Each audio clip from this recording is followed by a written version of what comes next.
So go live in your grifter echo chamber where you guys can play songs with bad audio and then say, whoopsie. He's still so hurt about that. I love how they're like, not only did we not do that, Tim, like we wouldn't even know how to go about it. I know how to do that. I could easily do that. I know how to remove the mids. I know how to remove the lows. I'll do it for you, Tim. It'll be hilarious. Okay, give me a couple seconds.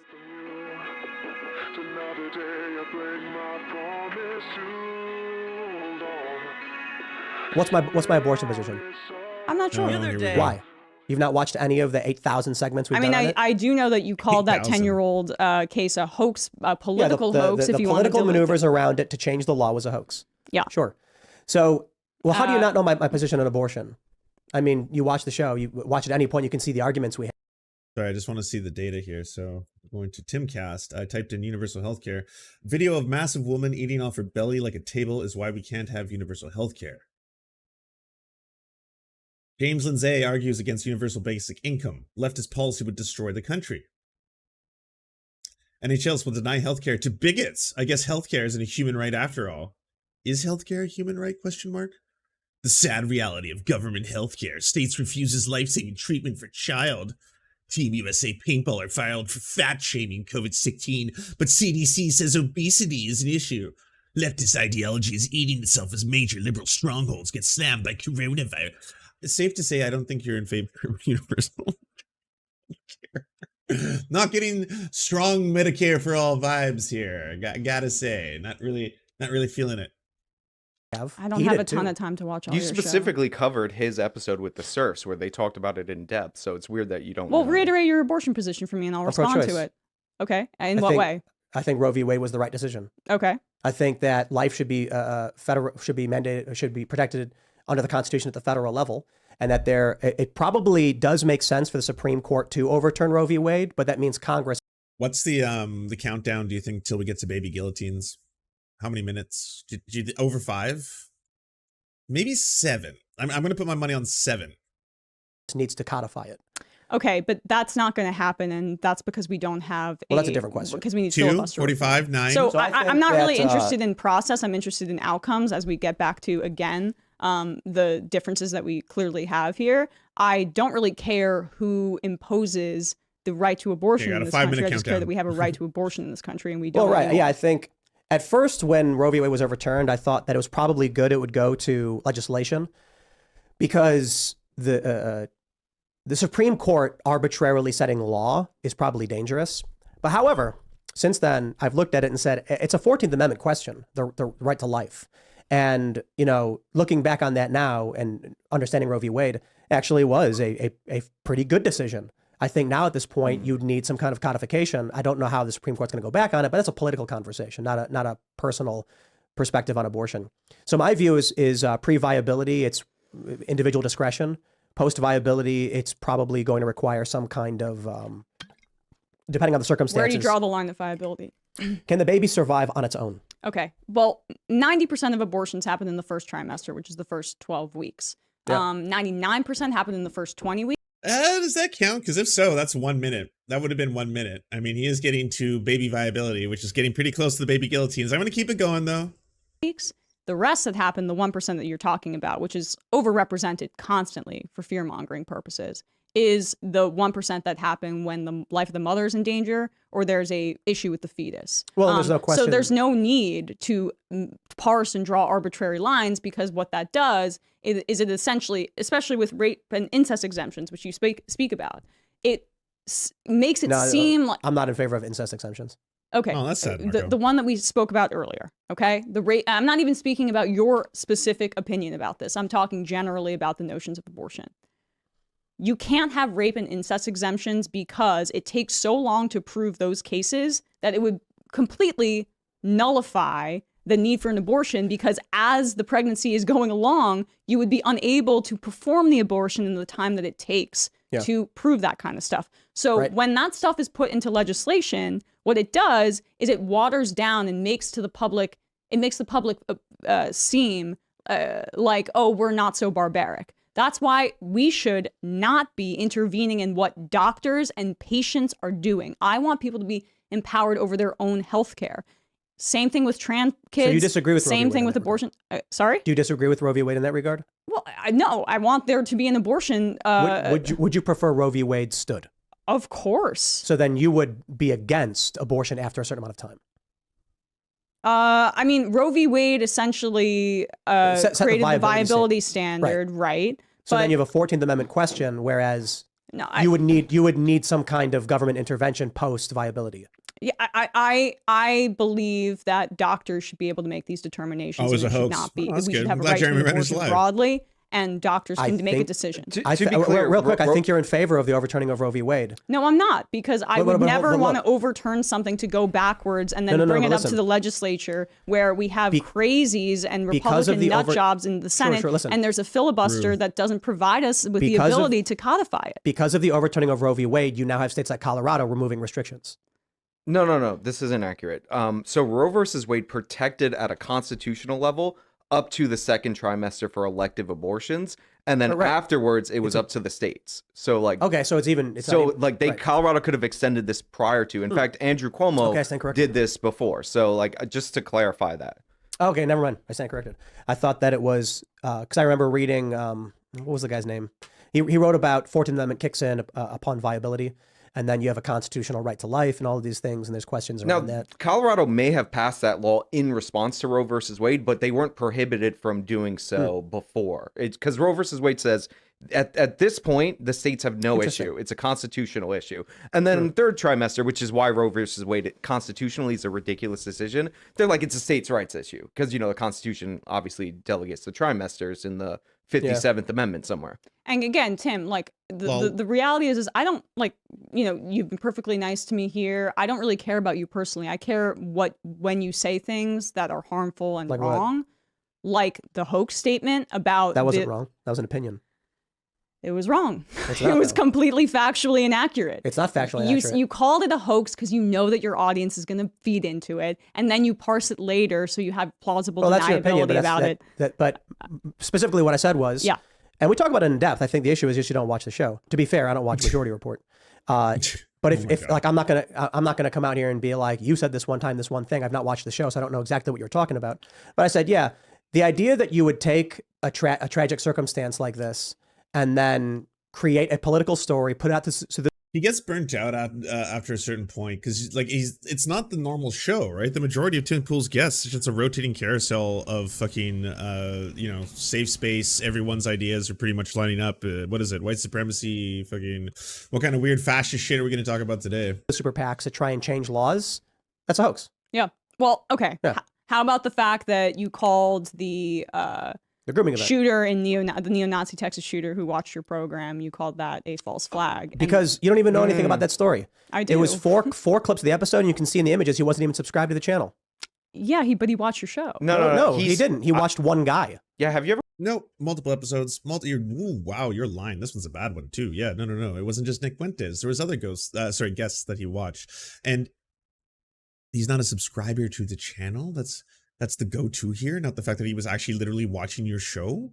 So what? Well, yeah, pass.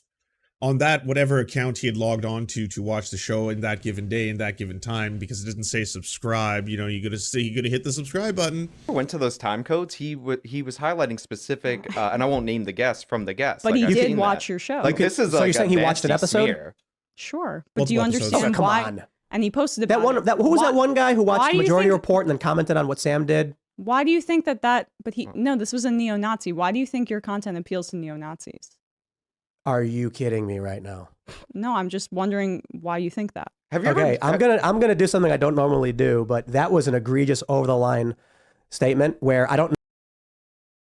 No, it should be sobering. Why do neo-Nazis watch you? He was watching the episode where you had a neo-Nazi on the show, Nick fucking Fuentes. You should be like, oh shit, yeah, good question. Yeah, man. know if you are intentionally trying to just generate clips that are nonsensical or you're just really that stupid. Oh man. The idea that because a Nazi watched your show appeals to Nazis is like, look, if you want to have a real conversation, we have a real conversation. You had a Nazi on as the guest. It was Nick Fuentes Tim. How can you like? Yeah, it's weird. I brought a Nazi on the show, and then a Nazi mass shooter watched the show, and now you're telling me that apparently I'm supposed to recognize why a Nazi would watch my show. Get a lot of this broad, eh? If you want to come up here and do exactly what the majority, you want to do what the majority report does, and exactly why Sam isn't welcome on my and many other shows. Feel free to do it, and I'm willing to have you on here. Did you know that? Like, I don't know about you specifically. This isn't a hit piece. This is not a gotcha. This is just factual things that happened that you are now denying. This is a Nazi mass shooter who watched the episode where you had a Nazi on your show. But this is exactly why people don't like your show. Okay? I think if she came on there and she was like, Tim, that was kind of fucked up, that time that you said that you love Hitler, and that's not a true thing that you said, then yeah, that would be a fucking, piece of bullshit gotcha. What are you trying to do here? You're kind of a scumbag. This is bad behavior. I get why people hate you. Then I'd be on your side. In this case, if she's just like, hey, here's a factual thing that happened, by the way, did you not wonder why a neo-Nazi would watch your show where you had a neo-Nazi on your show and that neo-Nazi then went on to be a mass shooter? Are you not curious about any of that? Why would you call it a false flag? That's a big thing. Why did you call that a false flag? people like our show. Yeah, maybe ask why some of these higher profile personalities and networks won't have Sam on anymore. And he can they're cry. afraid of him. Oh, they're afraid of him. How about it's because you just claimed that my show appeals to Nazis? Which it clearly doesn't. Because this show is predominantly like moderate libertarian leaning types. Oh, I love this shit. Emma, thank you. All right. All right. Now we're fucking cooking. We're cooking with fire. Yes, someone finally fucking said it to his head. I love how fucking offended he is by this. Again, hey, I'll just say this right now, Tim. If what I was saying, broadly speaking, and the guests I was saying and presenting on the show, broadly speaking, were appealing to neo-Nazis instead of fucking pissing them off, because that's what's happening. I piss off neo-Nazis with my show all the fucking time. You know how I know that? They fucking are very vocal about how much I fucking piss them off. I get it in my comments, in my emails, I get it in the death threats. They call me all the slurs they can think of. Neo-Nazis fucking hate me. So that's just part and parcel. But you know what? That's what I want. That's a goal. I'm like, good. I'm hated by neo-Nazis. Good, because I hate neo-Nazis. So that makes sense. That works out for me. If I was bringing neo-Nazis on the show and then neo-Nazis were watching the show and then one of those neo-Nazis turned out to be a mass shooter, then of course, yeah, there would have to be a moment where I'd have to soberly be like, is this what I want? Is this what I want? Because I did bring on Nick Fuentes, neo-Nazi. And then neo-Nazi guy with the swastika tattoo did watch the show and then watched a couple episodes. Jack Pacific, I think, was one of them. He's a white supremacist. He's got some ideas. He's all about that 1488 life. Yeah, I guess, is this what I want? No, you say that, and that you say that because you're trying to draw a line and make the really far-right people that watch your show feel like their positions are a little bit more close to the mainstream than they actually are. Okay, let's say for so you called it a false flag, and then when you were proven wrong the next day, you said you thought it was funny. Called what a false flag? You called the claims that the neo-Nazi shooter watched your show a false flag. I don't know if I said that. That sounds awfully specific.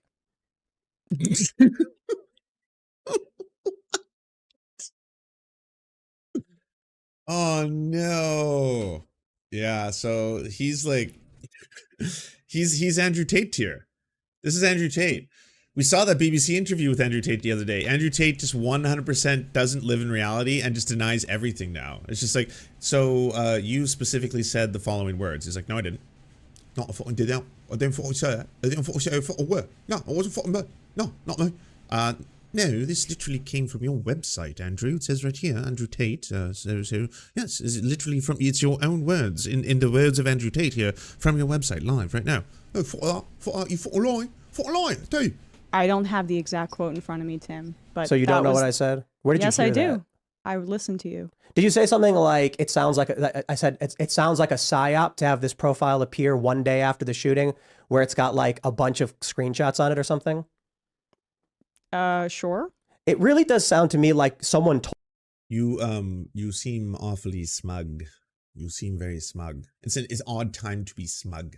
You know, I like, if anything, this should be kind of a come to Jesus moment. I would hope so. If someone was telling you, by the way, Tim, isn't it weird that, again, neo-Nazis watched your show where you had a neo-Nazi on your show, you didn't really push back a lot on that neo-Nazi on your show, and then you had a white supremacist on your show. You have a pretty big rotating carousel of white supremacists, neo-Nazis, Christian fascists. John Doyle, by the way, he's an avowed Christian fascist. That's not me like calling people names. That's his own description for what he is. He went on a megaphone in front of that entire event, the LGBTQ event, where he was calling them groomer, pedophiles, and mutilators, and then on the megaphone he was like, I'm a Christian fascist, I don't want to tolerate you, I want to eliminate, like, these are the people that you were hanging out with. So even if you don't believe this shit, which it seems it's definitely sunk its way into your beanie by now, too many fucking white supremacists. You cannot hang out all day with white supremacists and not get affected by their white supremacy. They're eventually gonna fucking ooze that shit into you. Doesn't matter how fucking thick the beanie is, all right? And yeah, now it's gotten to a point where you have a straight up neo-Nazi on your show, a straight up neo-Nazi mass shooter watches your show.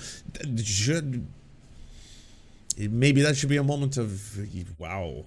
That happened so fast, like right after my appearance on the show, by the way. It was one of those things where, like, right afterwards, there were people who were like talking to me, like, Lance, like, did you feel bad? Like, did you feel bad that you even went there or anything? And I was like, no, I don't feel bad that I went there. Like, I fucking felt really good to actually say a lot of that shit to his face finally. But that is fucked. I'm not going to sugarcoat that. That's fucked. It's fundamentally, you have crossed into a new tier of the gulometer. If all of a sudden something like that goes down and you downplay it, the severity of it. Like, this is a mass shooter who watched your shit. Even if you want to be like, well, I don't agree with Nick Fuentes, I'm not anti-Semitic like he is. Okay, bruh. Well, you gave him enough of a platform that an actual neo-Nazi got what he needed. A neo-Nazi got enough out of it. A neo-Nazi was like, that's my content. That's the content I want to watch and get inspired from. A little Libs of TikTok and then a little Tim Pool. I'm a neo-Nazi mass shooter. Told you to say things and you don't know what you're referencing. I'm not shocked that that is the only way that you're going to try to react to this. To react to what? Like, okay, no, this is fairly obvious. So I'm willing to bet Sam was like, hey, ask him about this and say these exact No, things. I came up with, Come up with a Oh my God. Are you serious, Tim? What are you, 6? Are you a 6-year-old? Holy shit. Hold on. The next time you get in trouble, call a crackhead. Original thoughts. Come on. It is my original thought. So No, it isn't. It's some guy posts a screenshot of one episode of a show he's not subscribed to, and You know what? This crazy dame, you don't know what she's talking about. I bet you she was coached by a man. Yeah, some big fella. Some city folk. Yeah, some city folk trained her up good, told her what to say, made her say this to me. you think that's an attack vector for something political, but it's a personal snipe that has no bearing on any of the arguments we've made the entire show. I disagree. Yeah, so You disagree with what? With what? Elaborate. I disagree that it has no bearing on what you've said throughout your entire show. Like what? What did I say? This is Come what, on.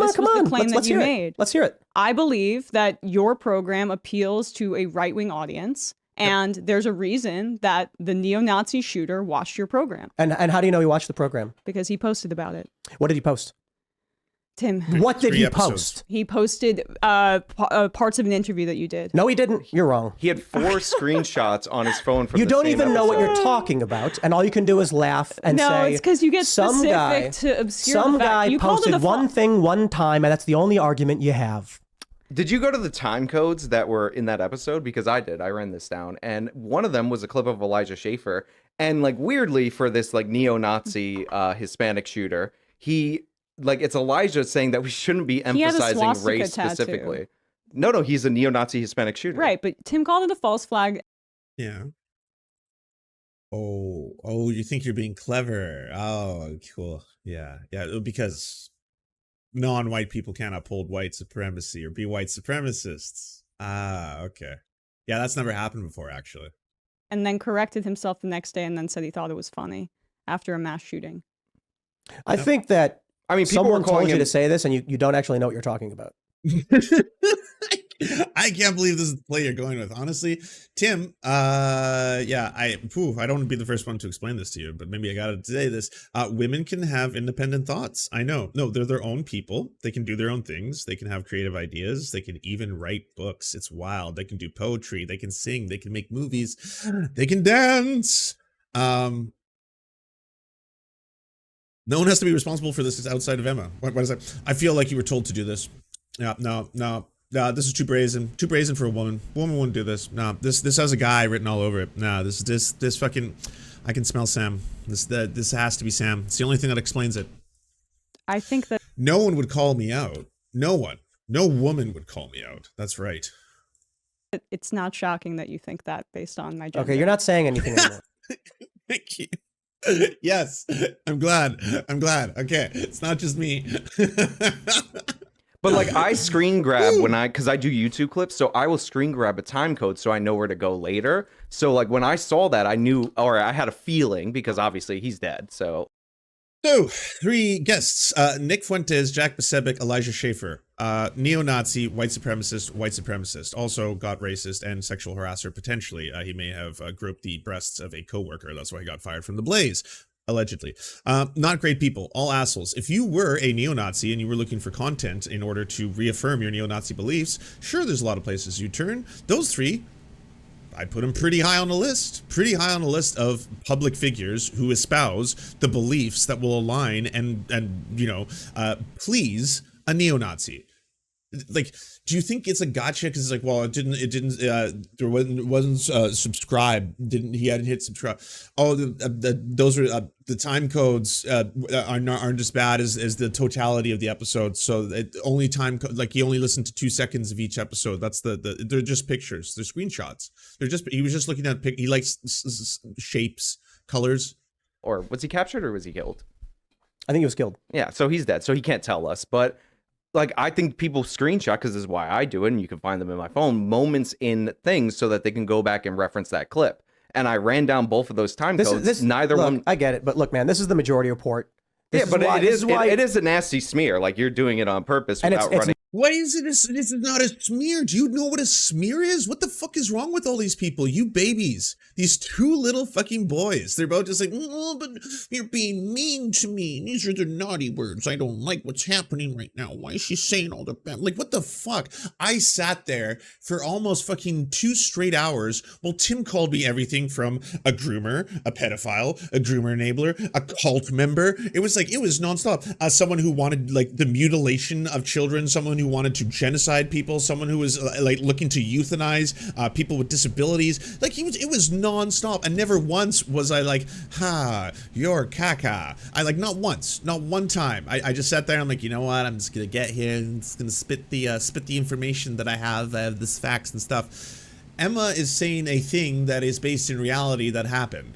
This is not a smear. This is not a gotcha. This should be a very important moment in your life. You should take that moment and be like, okay, you're right. I do have to make a choice then. Is this what I want for myself? And I posit the answer is yes. I posit that this is the world that you want. This is for you. It doesn't look nice. It's kind of ugly when the neo-Nazis are like, that's our guy. That sucks. But it seems to be happening a lot to the right now. Look at Posey Parker. Look at all the fucking gender criticals. Look at the LGB Alliance. Look at all these motherfuckers who are super anti-LGBTQ+. All of a sudden it's like, are we the baddies? But why skulls? You know, pure Aryan scholarship? Huh? Not a political context. statement. It's not a political argument. fact. You're like, he Argues watched nothing. an episode of her show. I'm sorry, of his show. Like, that's There was that one guy who posted Sam Seder a whole bunch. Remember the guy who killed all those people at the bar in Ohio? I don't remember that case specifically. Why did that guy watch Sam Seder so much? Why did Gavin? Why do you guys appeal to mass shooters? Why do Did that happen? Is this a real thing? Ohio shooter watched Sam Seder? Tim Pool calls Texas shooter he influenced a psyop. Well, no, he said he didn't do that. Sam Cumbucket Cedar calling out Destiny. That's not it. Why Cumbuckets? The majority report with Sam Cedar on Apple. No, not on the second page of Google. And that's it. There's only 2 pages and it doesn't appear in any of Google. Wow, that's wild. I have no respect for the I typed Ohio shooter watch Sam Cedar and it's 2 pages worth. And after the second page, we ran out of results. It must be in the deep web then, like somewhere in the dark web or something. I don't know. It could just be a completely made up thing that he said right there. Sam Cedar just leaked his Tim Pool Okay, hold on. Seems Emma Vigeland made Tim Cass very upset today on the show, and he took the occasion to once again claim that I accepted an invite to be on the show and then backed out to cause drama. I'm attaching a screen recording of our DMs to clear the air. 1 of 3. Oh shit, it's happening. So what's the details? I can have Lygia arrange everything for you. Show is 8 p.m. live in the studio, DC area. We can fly you out and get you to a motel nearby. We can hang out for 2 hours and talk about current events. I never got a hangout offer. Mine was the gauntlet of intimidation. Mine was like, I don't see Tim Pool up until the moment of. Then I go around the corner. Then these like dark hallways with the blue lights, and you hear rock and roll music, and then all of a sudden you get in a room, and there's Tim Pool playing guitar. That's why there was no offer to meet up for 2 hours and hang out, you know? I can do a group chat to connect you if you want, or you can just send me your email and we can set it up. I can't fly down to DC. I do a daily 3-hour show. You don't do any remotes.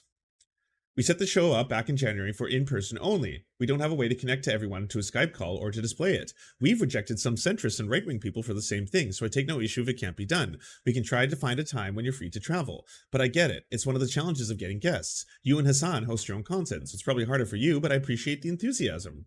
COVID hasn't affected you bringing people into the studio? No, no one. We actually stopped guests for a while over it. Rogan never did. Then we started up in the past month or so again. Trump never did either. I guess you rolled the dice and hope you don't pull a 7. Maybe if I have a day off. I don't know why you suddenly took offense to the above reply. Care to elaborate? So this is a distance. So we got an 11:18 p.m. No response, kind of a ghosting. I get him. And then all of a sudden, October 13th, 2020. I don't know if Sam's got the same as I do, because I've kind of got like, for me, ADHD, you really sometimes, those gaps, not hearing back from someone for a long time, you're like, did I do something wrong? But I don't know why you suddenly took offense to the above reply. Care to elaborate? You agreed to an in-studio interview for publicity. You lied. Oh, time made him salty, eh? You lied! You lied! I had absolutely no idea. Only did in-studio interviews, and had no idea you weren't in New Jersey anymore. The last one we did was on Skype. You just wanted to rile up your followers.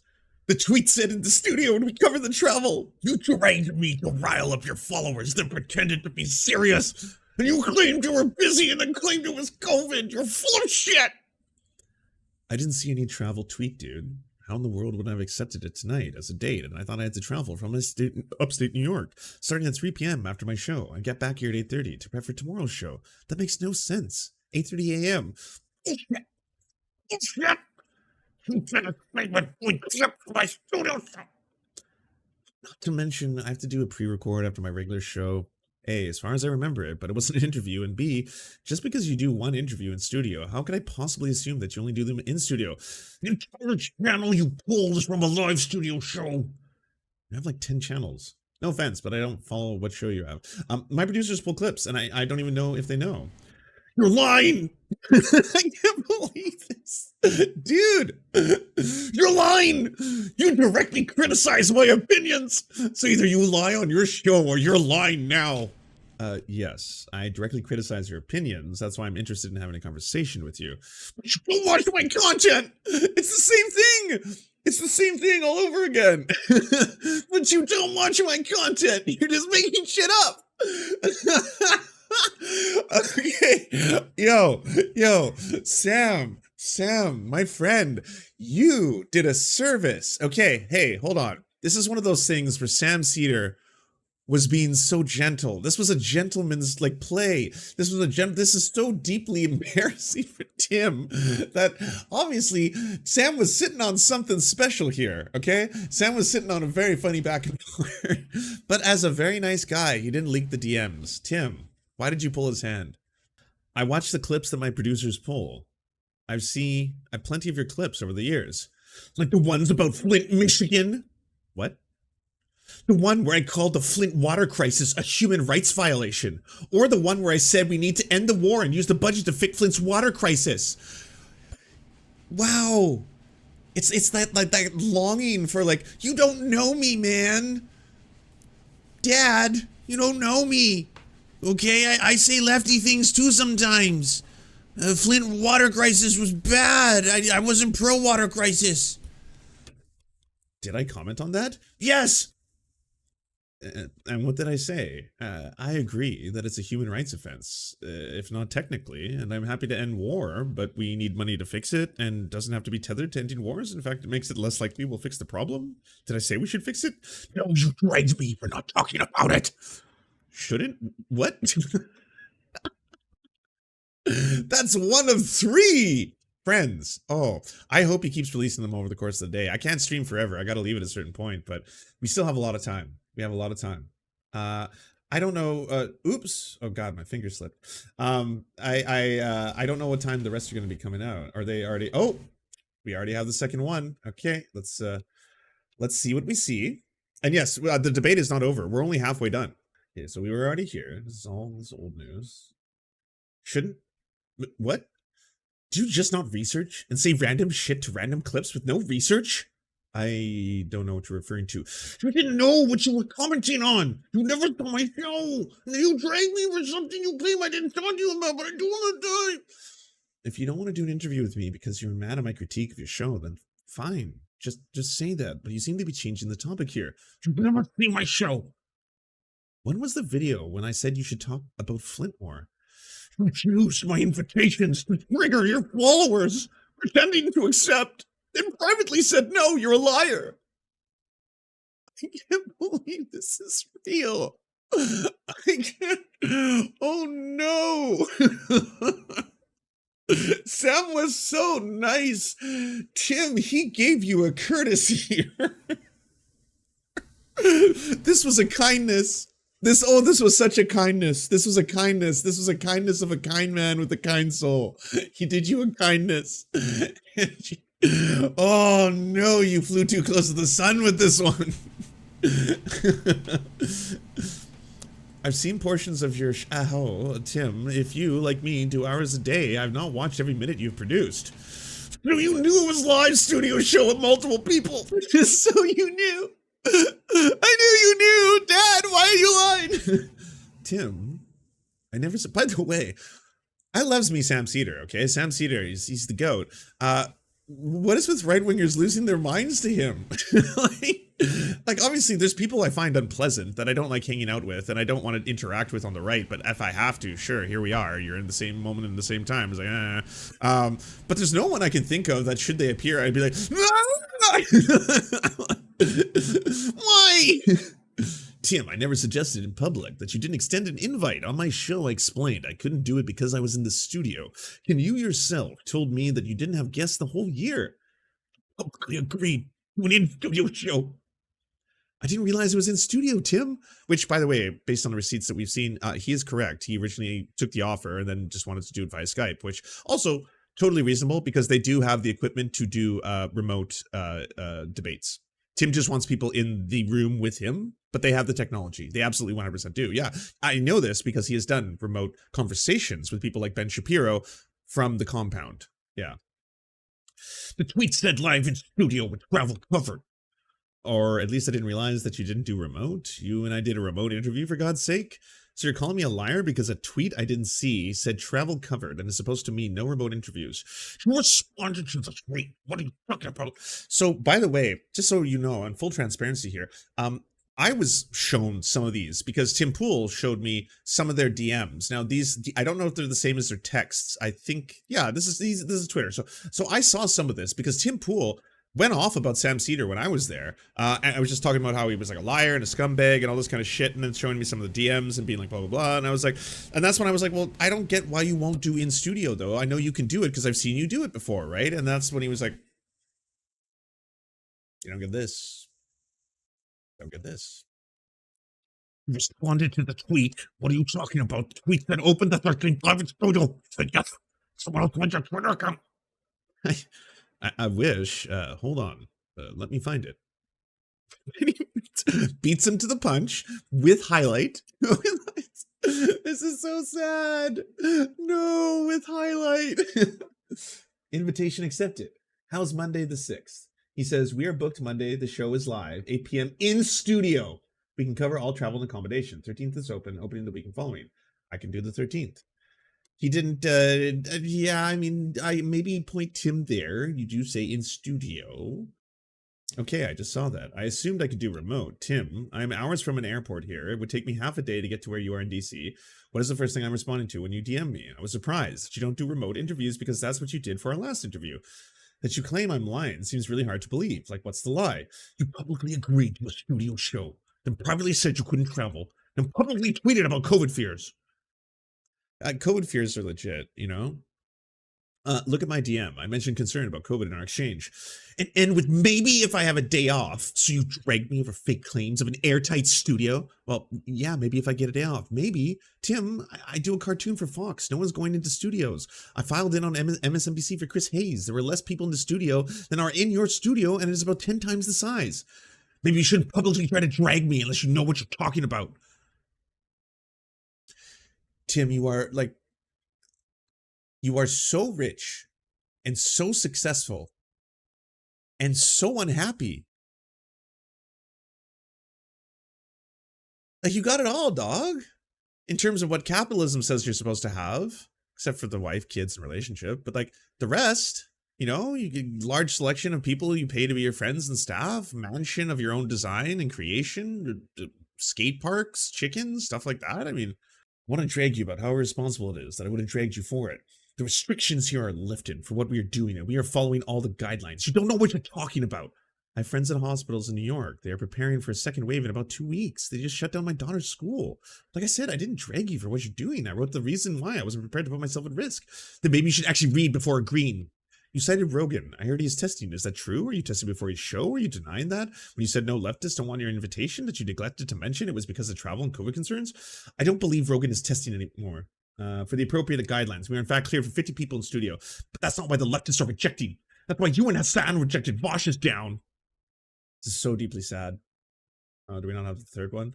Okay, we'll save the third one for, that'll be dessert for after the debate. And yes, he did say the whole thing was a psyop, or suggested it was a psyop. He's lying once again. Mass shooters There's a talk qualitative about difference. Sam Seder being so inspirational to them. Why did Gavin Why Long? is Emma Vigeland inspiring mass shooters? Why did Gavin Long? Why are you okay with porn being shown to children? Look, if you Oh, first one didn't work because it was based on a lie, so you went for the old classic. Yeah.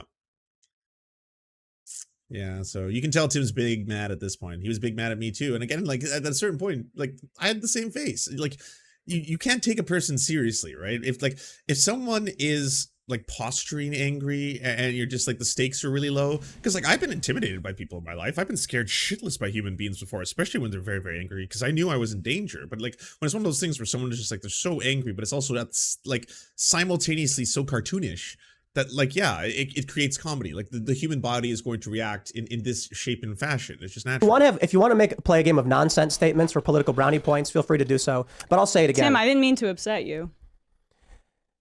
This is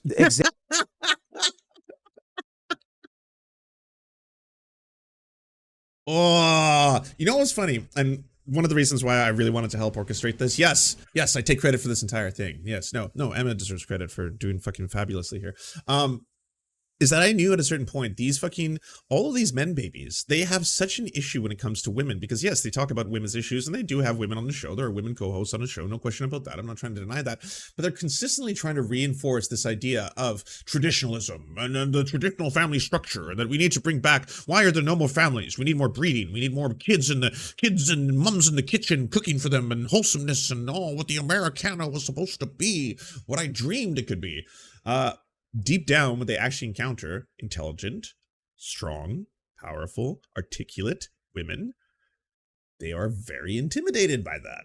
Like all of a sudden, it's like, whoa, this is not way.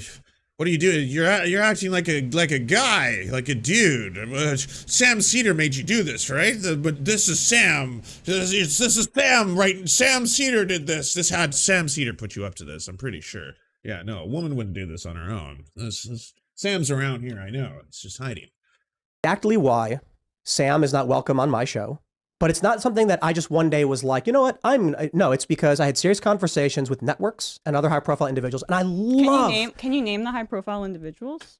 That's their business. But I absolutely love how the response is, they're scared of Sam. It's like, no, they despise him. He's a bad faith actor who does exactly what you just did. We're having a conversation about scientific research, data, my position on what I like about DeSantis, and then you go, your show's for neo-Nazis. It's like, okay, dude, are you stupid? So that's not what she said. She said, is it not concerning to you that a neo-Nazi watched your show where you hosted a neo-Nazi on your show? I added the second one because that's just factually correct. Nick Fuentes, a neo-Nazi, was one of the guests in one of those episodes that a neo-Nazi mass shooter watched when he watched your show, Tim. Like, you tried so many different strategies. First, like, if you go down the scale of the beanie here at the top, it's like, well, actually, the mass shooter in question, they weren't white. Why? How could they be a white supremacist if they weren't white? Haha, gotcha. And it's like, well, all the information from their socials. Oh, it just came out. We have their. Oh, yes. Oh, so there's an overabundance of stuff here. They wrote quite prolifically. They used a specific second or third tier Russian social media site, evidently to not be caught for the amount of extremism that they were going to start posting on main. But oh, there's a lot here. There's a ton of shit. Oh, and some of it directly refutes what you're saying, both in that they had swastikas tattooed on their body. They said that they were white supremacists. They said that they were a neo-Nazi. They said they were huge fans of a whole bunch of other mass shooters, white supremacists, and neo-Nazis, as is usually the course. And they also posted memes about how Latin men have two choices before them. They can try to, and this is a racist meme, obviously, impersonate black Americans, or they can become white supremacists. That was a meme posted by the shooter. The evidence was like overwhelming. And then at that point, it's like, well, I don't know, Bellingcat, CIA, kind of seems like this might be a plant. Pretty unusual that a whole bunch of this information just came out. Kind of seems suspicious. Kind of seems like it could be a psyop. And then the police were like, we confirmed this. Yeah, so we confirm the individual does have swastika and SS tattoos. We would also like to confirm that we do believe this accurately to be their social media presence and the ideology that the neo-Nazi mass shooter believed. So at that point, it's like, well, yeah, Tim, if you're being honest, you downplayed every step of the way. Even today, you're like, well, they didn't subscribe. Were they watching videos? You don't even know what you're talking about. Those were screenshots. Screenshots aren't videos. Screenshots are two-dimensional. They don't even have sound. You're being silly. You're a silly woman. I'm just stating facts. Have you ever? Okay, this is like lowbrow. This is why you guys have 170 Dave Rubin videos. Do you think the average person cares about Dave Rubin? No, I'm No, just but trying you to guys combat get it. clicks by doing it. It's Hey, fun. how about you guys run a video Yeah, it's about funny. how Tim Pool got into an argument with a pro-lifer about how he's in favor of pro-choice policy? You didn't run that, did you? Because you You're so hurt. How are you so insecure when you're so successful? It doesn't, like, you on one end, by the way, have some of the most unbridled confidence in the wrong opinions about very important issues. But then when it comes to yourself, it's like, bruh, why does this matter so much? Why do you need Daddy Sam to be like, well, you know, I just want to come out today and say that Tim's a good guy. He's a good guy. guys are grifters. This is what you do. I can invite you on for a real conversation, and what do? Your show's for neo-Nazis. This is why you guys don't get invited places, because you're not having real conversations.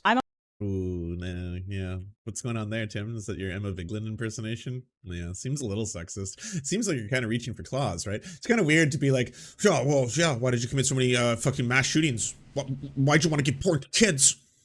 Neo-Nazis love your show. Yeah, you're dumb. You're dumb. You're a dumb girl. Dumb girl. I don't really care about getting invited places. Yeah, right. So go live in your grifter echo chamber where you guys can play songs with bad audio and then say, whoopsie. He's still so hurt about that shit. I love how they're like, not only did we not do that, Tim, like we wouldn't even know how to go about it. I know how to do that. I could easily do that. I know how to remove the mids. I know how to remove the lows. I'll do it for you, Tim. It'll be hilarious.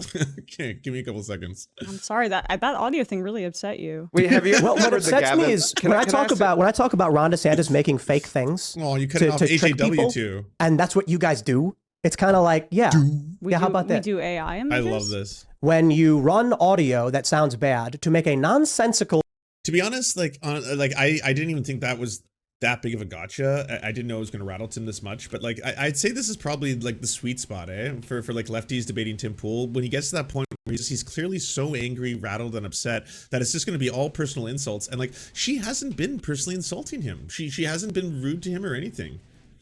Just video insulting where him you're down like, there. Tim Pool sounds like Nickelback. It's like what you're doing is just trying to generate rage drama. It is internet blood sports. No. To be honest, I wouldn't say that. Like, I would never say something like that because Nickelback has a lot more talent than you do. Level garbage. It doesn't answer any questions about the questions of pro-life and pro-choice, progressive tax policy. It doesn't answer questions about how we're going to protect or we're going to help kids. All it does is drum up support from your base so they can hoot and holler and give you clicks. Then you complain, we can't get any advertisers. Maybe it's because you make low-brow drama. No, it's not bad Nickelback, okay? It's like it's bad Theory of a Dead Man. No, it's bad Creed. It's bad Creed is what it is.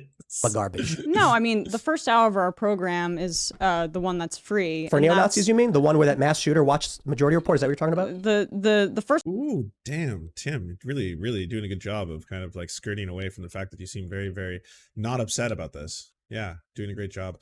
I'm just opening a program. It's a little more advanced than Audacity. Oh, no, sorry. I'm going for Audacity, right? Yes. Okay. Oh, no, sorry. We're going to go for Adobe Audition on this one. So we're going to be able to really master Tim's incredible music a little bit. Our program will usually that guy's have name? Social Security and Medicare I can't remember that like guy's kind of discussions, or we'll essentially talk to an expert on, say, policy in Latin America, that kind of thing. The stuff that's behind the paywall and then gets clipped is stuff where we respond to right-wingers. So what I'm going to be doing here is I'm applying an FFT filter as well as a guitar suite, pre-made preset, obviously a channel mixer, and we'll apply it to see how it improves the quality of his music. In my soul, as I fell to pieces, into the one you leave in torn. See, so there, I've manipulated it. Like I'm guilty as charged. I've made it like I've made shit music sound even shittier. That was my doing. Ooh, you know what we should also do? We should slow this down a little bit. Let's do time and pitch. Ooh, pitch shifter. Let's move this down by this. Apply. Okay, hold on. We're going for the. Day away from you, to another day I break my promise to hold on. 'Cause holding on is harder than I knew. Now this is disingenuous because he doesn't actually sound like this. This is not what the original recording sound like. I have manipulated it. I've taken time to add effects, filters, and now I've manipulated it to make it sound, in my opinion, much better. But they didn't do that.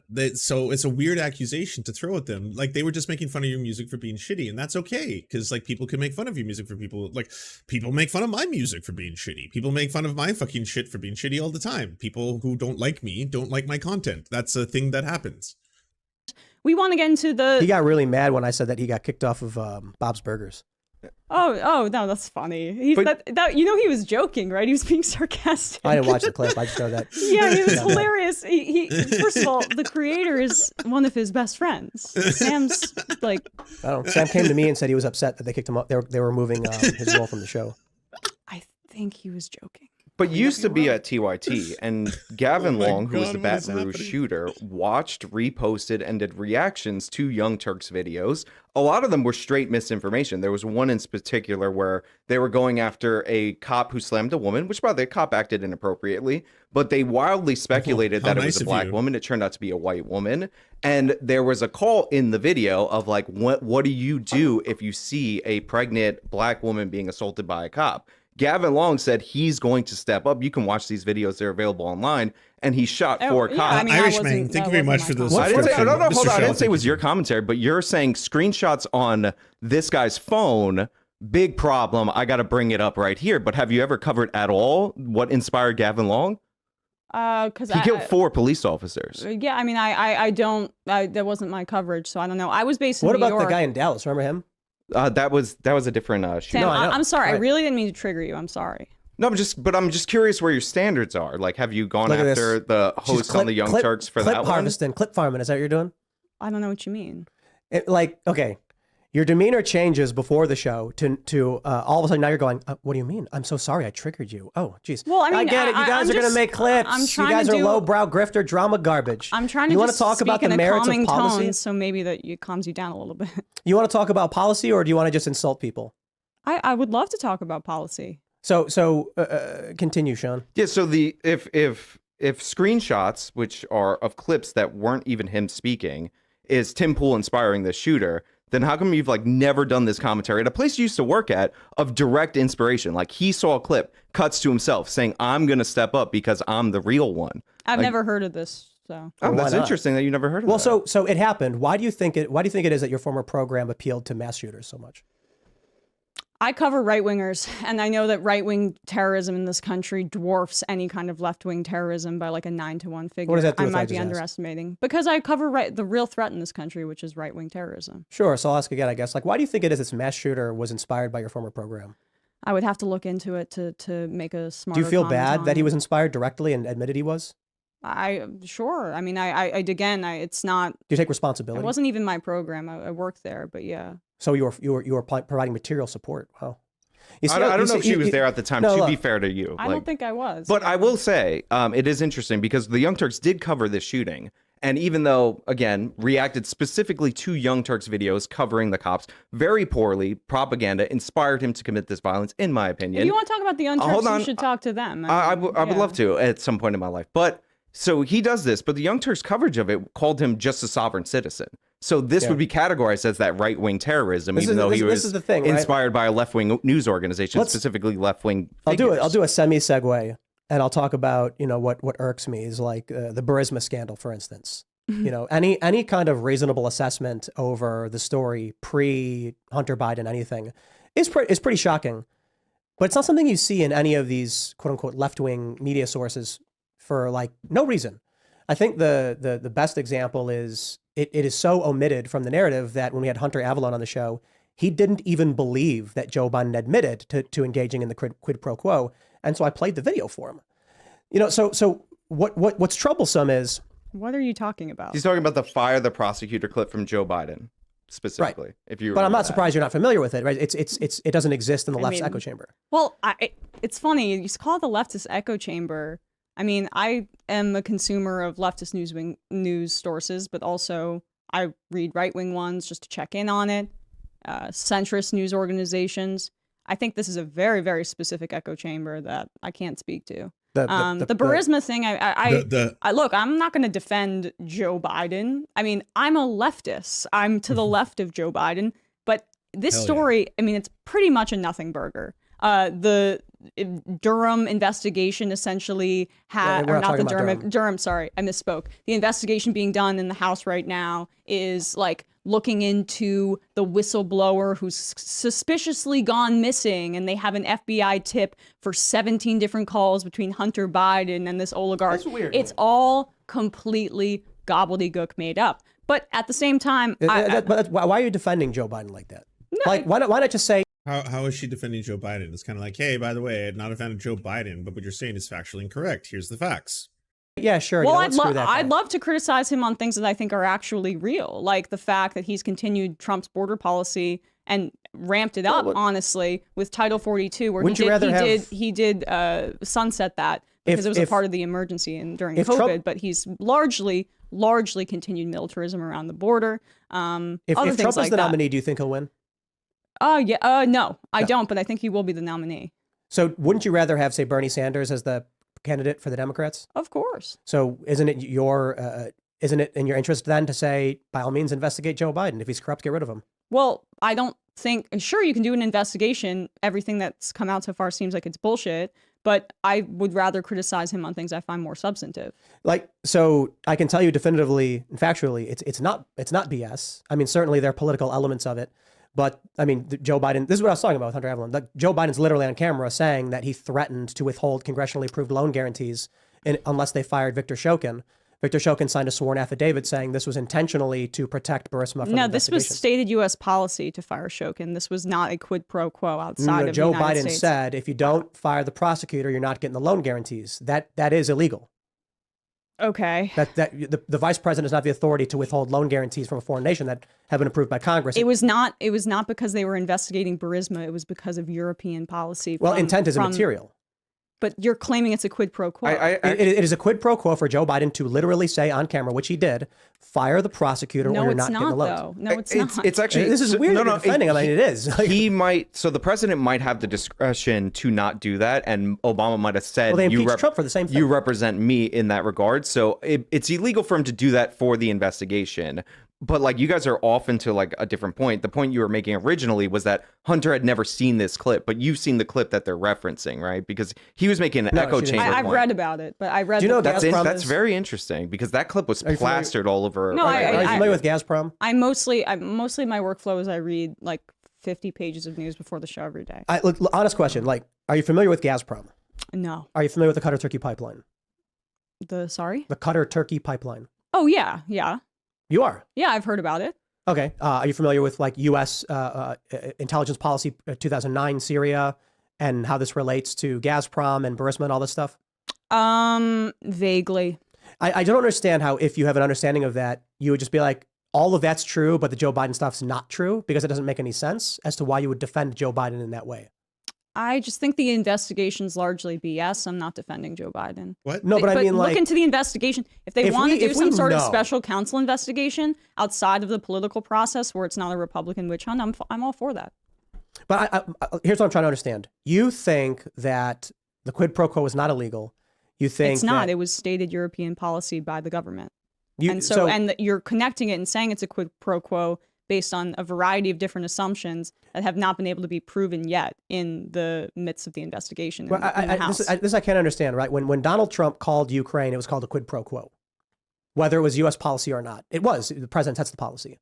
So if the president calls Ukraine and says, I got this video of Joe Biden, I'd like someone to look into it, he's impeached under a quid pro quo, right? Whether it is or isn't, Because he was withholding aid to Ukraine. just like Joe Biden tried to do, right? This was stated U.S. policy at And the the time. president sets U.S. policy, but right? if it's quid pro quo, what was he getting in return?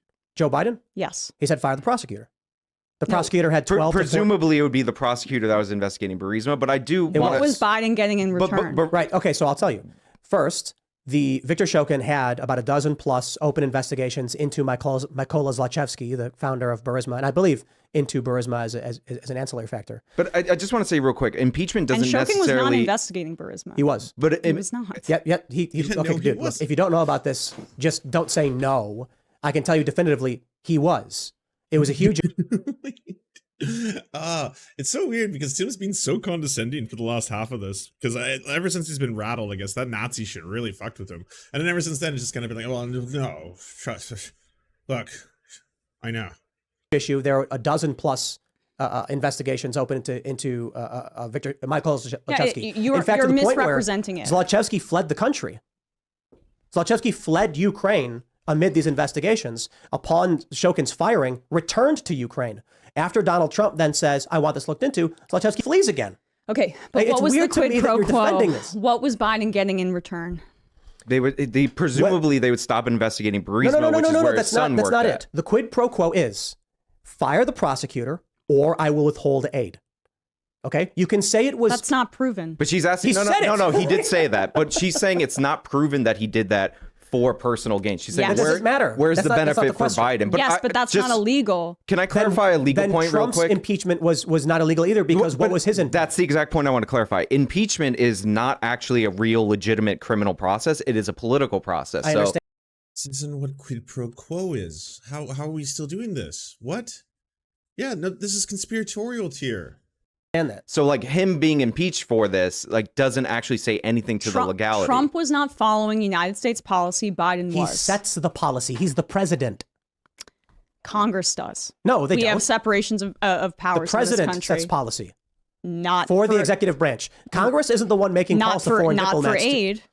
No, Congress- they allocate the aid, but he's able to pull it under certain circumstances. It's not just that foreign policy is set by the president. Wars are yeah, declared by a Congress. huge portion of it. Right. Okay, nothing's absolute. Yeah. But the idea that we I mean, I'm a Canadian. I don't know if I'm in the right to say, like, why the fuck do I know more about this than they do? would elect a president to negotiate on our interests when it comes to the issues of military, and then we would be like, but in this one instance, he doesn't have the authority. What do you mean? He's the one who sets the policy. No, he has the It was authority. Barack. The argument is that Joe Biden wasn't engaging in quid pro quo because it was a policy of our administration. Yeah, Obama had a policy. A quid pro quo is when you get something personally in return. Yeah. So something for something is what it means. Right, but the nature of the something- investigation that they're looking into is they're trying to say that there was a weird. bribe via Yes, it's not just tit for tat too. If you're saying quid pro quo, what? That's why she was asking you. That's why she was like, "Can you specifically tell me what Joe Biden personally stood to enrich himself at the cost of, say, the country or national security?" Hunter Biden, and there has been Joe no and Hunter. They say right, both of right, them. right, but there has been no actual evidence on that front. Well, I'm not super concerned about what they may be investigating currently. Right now, I'm talking about it is the whole point of this was I can't believe we're even arguing it right now. But I don't understand why you, who's someone who has every reason to oppose Joe Biden, are like, he said it on camera, but you know what? It's fine. What? I don't get it. Like, just be like, yeah, sure, fine, I guess. But she's making a very specific point that for it to be a quid pro quo, you have to explain how Biden benefited from this. So, like, it's not necessarily that she's disagreeing with what you're saying, although she's saying it's part of policy, but she's saying you have to actually, to complete this, like, basically you're 2/3 of the way there, that final third is my how point he is, benefited. Biden was I'm not not in talking about opposition to personal congressional benefits. policy, But that's what and she's Trump was. talking about. I just I'm wanna make talking that about clear. Trump Joe was, Biden that's the threatening difference. to withhold loan guarantees goes against, it's not legal. But you're talking past each other because she's saying, like, there's a reason for that, and it's not corrupt related. But that has nothing to do with what I'm saying, is what I'm saying. Yeah, I know. I'm just clarifying where you guys are miscommunicating. Here, this is where, AJW this is where I'll moderator. say I have differences with Joe Biden. First of all, I can't even like understand why. Is that Tim's translator? Well, I don't know, because that would be pretty rough. I don't know who's at any given time. One of the two of them could be more incorrect than the other. At he any given hasn't time. or didn't when he had a House and a Senate that was Democratic push for any kind of single payer or socialized healthcare. I wish that was happening. He's certainly to the right of me on the border. The fact that he broke the rail strike, that's something that I'm deeply in opposition to, and I'm happy to discuss those kinds of things with you. But like, I don't really want to get into the Burisma thing. It came up as like an example of I don't understand why, like, Didn't you bring there's it like a up? tribal need to defend Joe Biden. it was But there really isn't. She's been so clear about this. I'll put you on a bad frame there. Emma has been very clear though. She's like, I'm a leftist. That's the thing. Like, I've never felt a desire to have to do the posturing that Tim does. Like, I would never go into a right-wing circle. People would be like, hey guys, you know what? I think pedophiles are really bad too. I hate pedophiles. Yeah, that's like, you right-wingers like that too, right? Yeah, you guys are about that. I fucking hate pedophiles too, guys. Yeah, why don't you ever talk about that? Why don't you ever talk about how much I hate pedophiles too? Like, I don't give a fuck what they think. I don't give a fuck. Like, I know they hate me, or they don't like me, or they think I'm just like misguided, or in Tim's case, he thinks that I have some kind of genetic predisposition to be socialist or something like that. Very weird shit. Either way, like, I don't give two fucks what Steven Crowder thinks about me, or even if he knows who I am at the end of the day. That's not important to me. I care about attacking these fucking terrible takes, ideas, fucking policies, all that shit. That's where I'm coming from. I don't need the approval of the very right-wing ghouls I hate. Like, goddamn. it's not tribal. It was Yeah, and I U.S. also policy to oppose get rid of Biden. corruption in Ukraine. Shokin was not investigating Burisma. Biden was in. You say you're anti-Biden, but why don't you slam Biden on unproven stuff, right?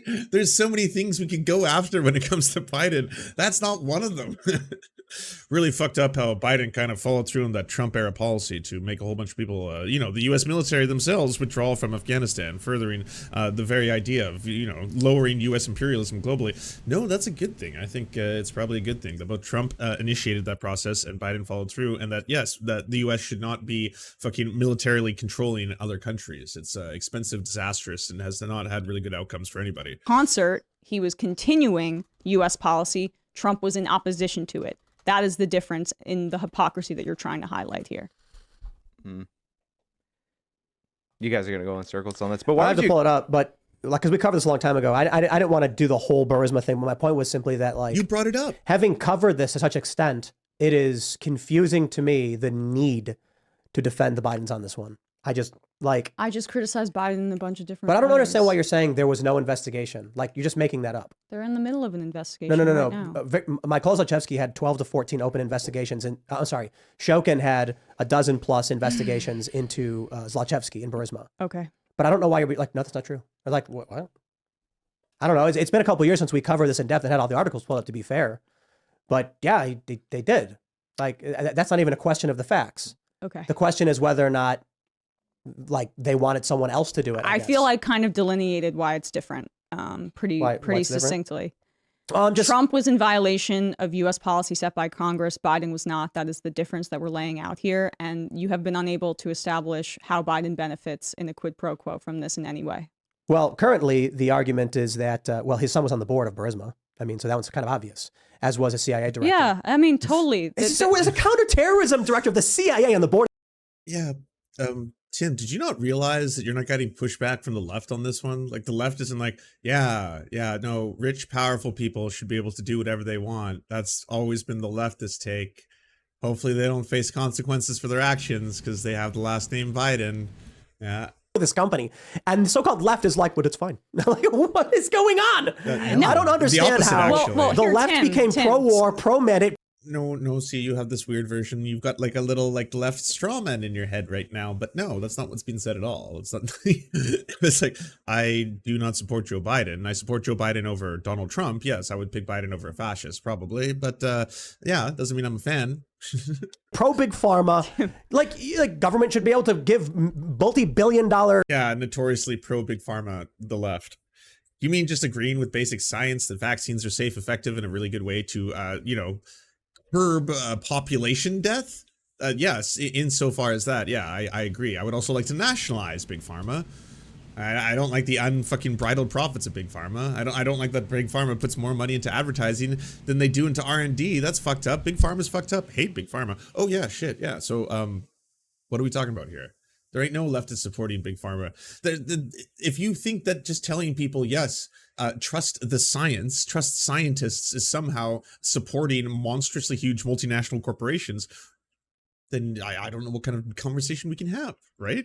Tim, I'm no against big government contracts corruption. The idea that these fail, But vaccine mandates, like, I don't- that these fail, what about vaccine mandates? I said, I don't understand how the left became pro big pharma, pro It's no not bid, pro-big no. pharma. I'm pro public When? health. So you're in favor of no bid, no liability contracts for massive multinational pharmaceuticals. No. Where did that come from? Oh, so what I hear you saying is... Oh, I was literally just said earlier in the program that I wanted the state to own it since we gave our money to that and created life-saving vaccines with taxpayer money. Right. So who gets the money? The big pharma did. It's messed up. Yeah. Right. We So should have even- socialized healthcare in this even- country and even- be manufacturing it ourselves. Even if the patents were released to the public, they still gave the billion-dollar Totally. production contracts But that's to big pharma. but that is what we live in, unfortunately, right now. And we completely were in the opposed to middle of that. a global pandemic, and we needed vaccines immediately. That's it, not left. No, it is. It It's certainly not is. I believe that in the immediate, that What's is left, hyper-centralized. Tim, what's left? Excuse me. Hyper-centralized funding of massive multinational pharmaceuticals is not leftist. Well, what would be the alternative, Tim, in the midst of a global pandemic? Decentralized bid contracts with liability. I literally just Decentralized bid contracts?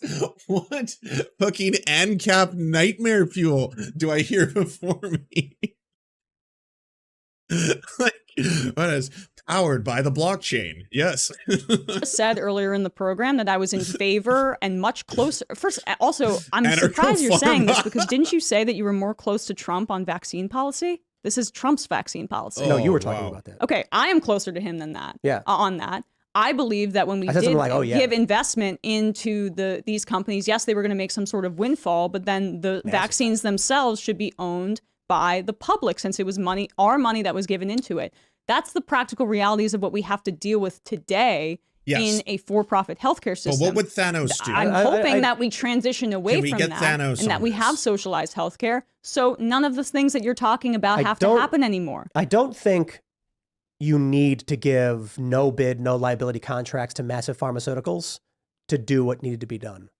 You know what I mean? Like, I think it's just that the government is crooked. So you're and closer paying to off- DeSantis on vaccine policy. Probably neither. I don't know how it Interesting. as applies to what we're talking about. I'm saying So what's your alternative to producing the vaccine in the rapid way that Operation Warp Speed did? well, there are a lot of questions about whether or not it worked in any capacity, right? No, But- there's not.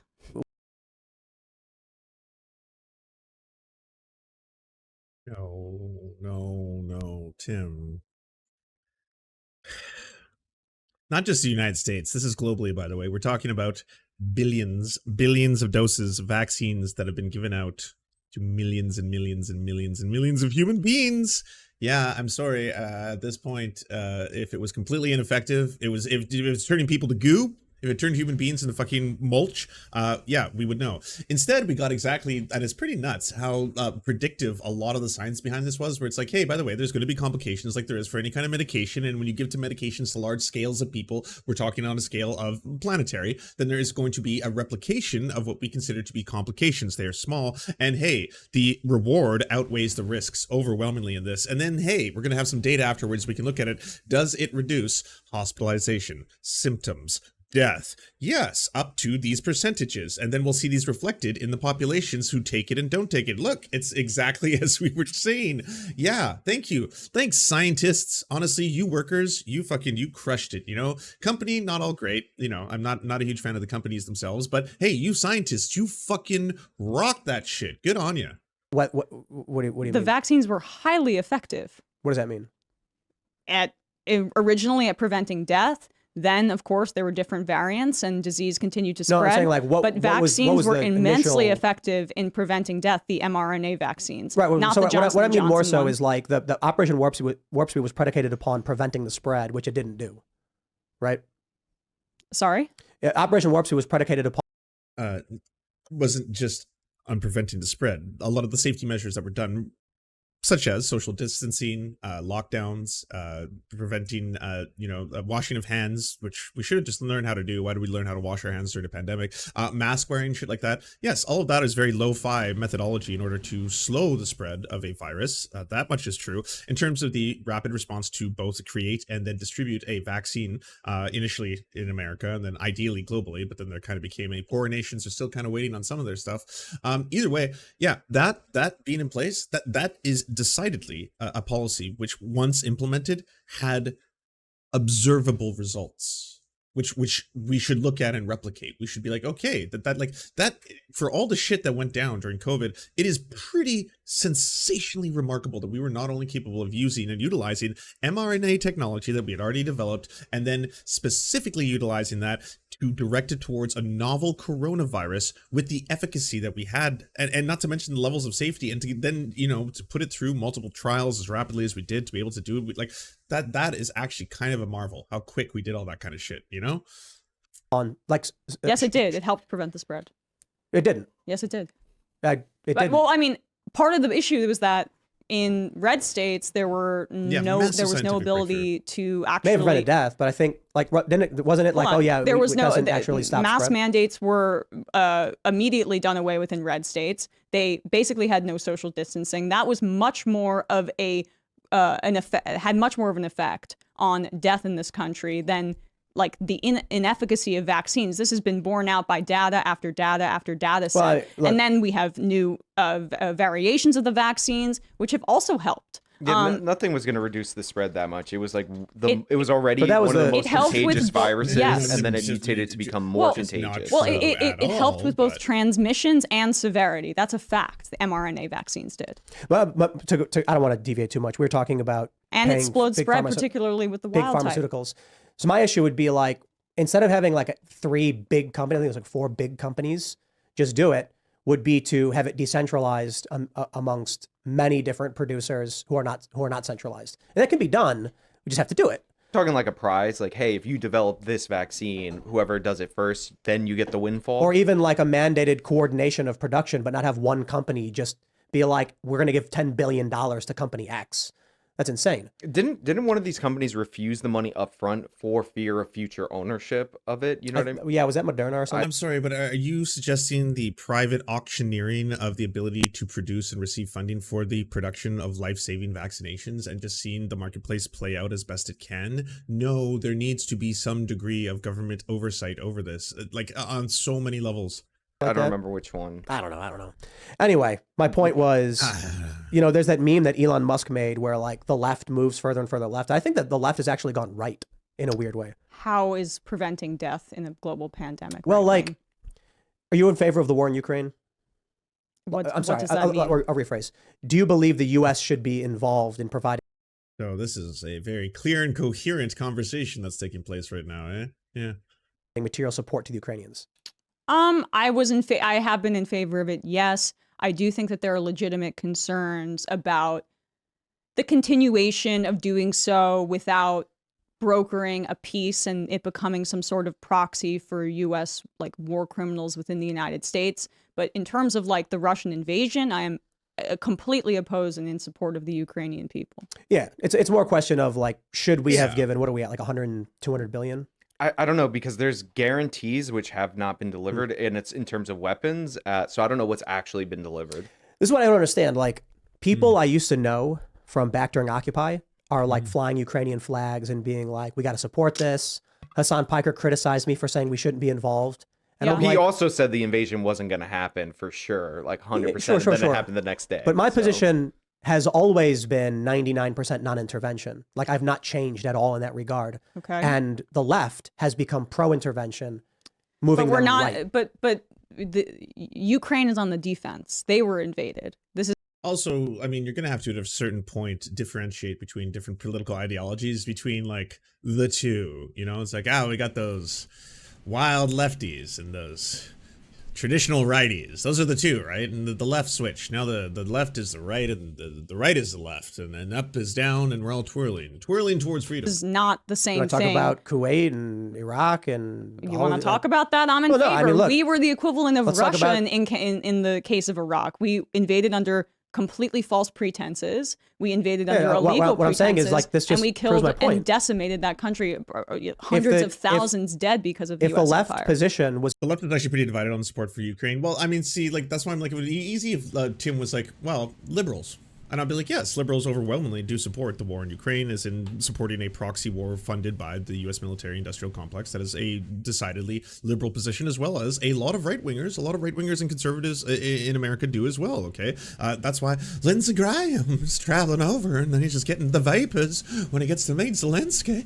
But that's the real thing that's happening as well at the same time. There's right-wingers, there's left-wingers, there's neoliberals, there's warhawks, there's neocons, there's a lot of people who like it. And yes, there's obviously criticism in both directions. For me, I mean, hey, America, if you're going to be giving your military and your military funding to a country, I'd way rather you be doing that to a country that's been invaded by a foreign, aggressor. It's Russia who's in the wrong. It's Russia who's doing imperialism here. It's Russia who's fucking invading Ukraine. So if you're going to send it anywhere, better you send it there than Israel.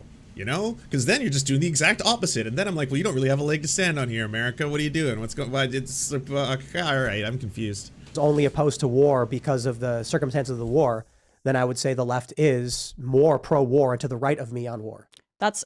I'm completely anti-war, but the war happened because Russia invaded, and now Ukraine is trying to defend itself. Right. So you're anti-war, you oppose war. Yes. But you're to the right of me when it comes to Ukraine. I don't think so. Do you believe that the U.S. should be supplying and aiding the Ukrainians? I do believe so because Right, they're who gets that defending money? themselves. Who gets that money? The military. But they're defending Raytheon, themselves. Northrop Grumman, Lockheed Yeah, Martin. totally. Yeah, I'm opposed to all of that. I mean, look, if You're you the Oh, this is nice, refreshing, and new. Right-wingers, I kind of feel that that's not really in your heart of hearts. I don't think you oppose the military-industrial complex or just like global, U.S. hegemony or anything like that. I don't think that's really your jam. I think you're just kind of upset right now at this one case, Yeah, I think this one specific instance, you're like, oh, I'm not all about it now. Nah, fuck that shit. right of me on if that you issue. believe that Russia should be able to invade Ukraine and take territory without recourse, then I mean that's pro-imperialism. That's not, and that's still pro-war. No, Yes, it a lot of is. people, a lot around the world do a lot of bad things. I don't think the U.S. should be an empire going and funding wars all over the world. We're not I hope funding you wars, remain- we're funding the defense. I mean, Like- and, I hope, well, both directions here, Emma, to be perfectly fair. It does, yeah. But anyways, Tim, come on. I hope you remain consistent on this. I don't feel you shall be. I feel there's going to be a decided switch, a very rapid one, because that one seems to happen a lot on the right. It's like, yeah, things have really changed. It used to be like the right hated Julian Assange. They said he was a traitor to the country. He had revealed all these secrets about Iraq, and the Bush administration wanted to make sure that he was executed and all this kind of stuff. And then everything switched, and then all of a sudden, because he was going after Hillary Clinton, and now it's like the left hate Julian Assange. I was like, no, I think the same people who want freedom of the press want freedom of the press. Doesn't matter if Julian Assange is kind of a dick. That's pretty much a constant. What changes, I think, is all of your beliefs because someone else is in power. Because the U.S. does that pendulum swing, right? It's like Democrat, Republican. Oh, the Republicans in power. We all hate the things that they're doing. Oh, the Democrats in power. We all hate the things that they're doing now. And there's something that you can be said where should we draw a certain line? I have already conceded that strings should be attached and we should be involved in peace negotiations. But to flatten the power dynamics here, I mean, I would imagine this is like the same argument that you hear when it comes to Israel and Palestine, right? Where Palestinians are defending themselves, and then it's, oh my gosh, they are just it's completely symmetrical. Israel and Palestine. These are two actors just battling it out. So you're in favor of intervention there? I would love to fund the Palestinians so that they were able to have a better life. You are to the for right themselves. of me on foreign policy. Well, we already fund Israel, dude. Yeah. Dude, are you listening to a word she's saying? All you want to do is keep saying that. You just want to flex something that isn't real, like over and over again. Nah, you're the right. I'm the anti-war guy now. It's pretty cool. You know, I'm back to being like fucking, you know, I feel it. I'm my old Tim Pool self, my Vice News Tim Pool, you know, Occupy Tim. Yeah, I missed him. Are you against that? That's a tougher question I don't have an answer to. Then you're in favor of funding military. We fund the Iron Dome. Literally saying, we fund their military-industrial complex. Anything enough about it? Then if it's your principle and you're intervention? anti-war, then you should be saying then we should cut Israel funding for Or Israeli I can say defense simply, right now. Yes. I lean. That's why I said 99%. I'll say I absolutely lean against providing military aid to Israel. I just don't know. I will say a new war in Ukraine, in a territory that we are not, the United States is not, doesn't mean that I'm as far left as possible on the question of imperialism. It means that you are to the right of me on that issue. Yeah. Like your position would provide funding for massive multinational military industrial complex corporations. I mean, I think that's the fact that we do have think those contracts is messed up. I think the United States should be more primarily. You want a national? It's kind of funny because Tim's doing that whole thing that like fucking that LARPer leftist used to do, where he'd be like, "What are your policies? Oh, bro, abolish the CIA." Oh, cool. So how do you go about that? Yeah, you know, with praxis. We'll abolish it with praxis, you know? Nationalize the defense industry? You want to go for that? I'm down. I don't know about nationalizing that. That empowers it, makes it permanent. Well, there's always going to be a weapons industry, and there's always going to be. It should be severely cut into. But the United States, by the way, made a promise in 1993 to Ukraine that we would defend them if they denuclearized. That's true. So that is part of what we're doing in this instance. That's true too, and I think that's an interesting question about upholding our obligations that I don't disagree. Yeah, with. everyone is anti-war deep down. It would be very difficult for us. Granted, the issue is I think I'm like a little kid. I'm like 7 years old when something like that happens. And now in my name, you know, we engage in this conflict and war. I think it's fair to say that while I can understand that treaty exists, been happening your entire as a now life, adult Tim. who is paying tax into this, I have the right to object to past agreements that weren't made by me. That being said, I just... I mean, in fundamental principle, I don't disagree with what Tim's saying. I hate the fact that there's a lot of shit that's done in my name technically because I do pay taxes and I pay my taxes in full. And because of that, there are things the government of Canada does, like furthering genocidal projects, that I'm super against. And yeah, that sucks. It absolutely sucks. But you got to remain consistent. You can't just hate a thing because your guys aren't in charge right now. Like, did you hate all of this when Donald Trump was dropping the mother of all bombs? Did you hate all this when Donald Trump was like assassinating Iranian fucking generals? Did you hate all this when he was fucking furthering the bombing of Somalia? Did you hate all this when Donald Trump was increasing the amount of drone strikes that were happening under fucking Barack Obama? Did you hate that? Were you anti-military then? Were you speaking out about that? If I went right now to your like fucking videos and I went to that era in time, will I see endless fucking callouts of Donald Trump's military-industrial complex and how he is fucking furthering U.S. imperialism or any of that kind of shit? Or did this all start when Trump fucking lost the election? And then all of a sudden anti-war Tim comes out for 4 to 8 years, depending on how long that goes, and then it switches. And then it's like, I love state power. I love when they grab these protesters off the streets. I love when they just grab them and fucking put a bag over their head and throw them in the back of cars. He has a video where he was like, I used to think the bad guys in V for Vendetta were the ones who were like, you know, bagging people and throwing them in. And then when I see them doing it to the Black Lives Matter protesters, I'm like, oh, okay, maybe they're the good guys. I was like, I know, because you believe in nothing.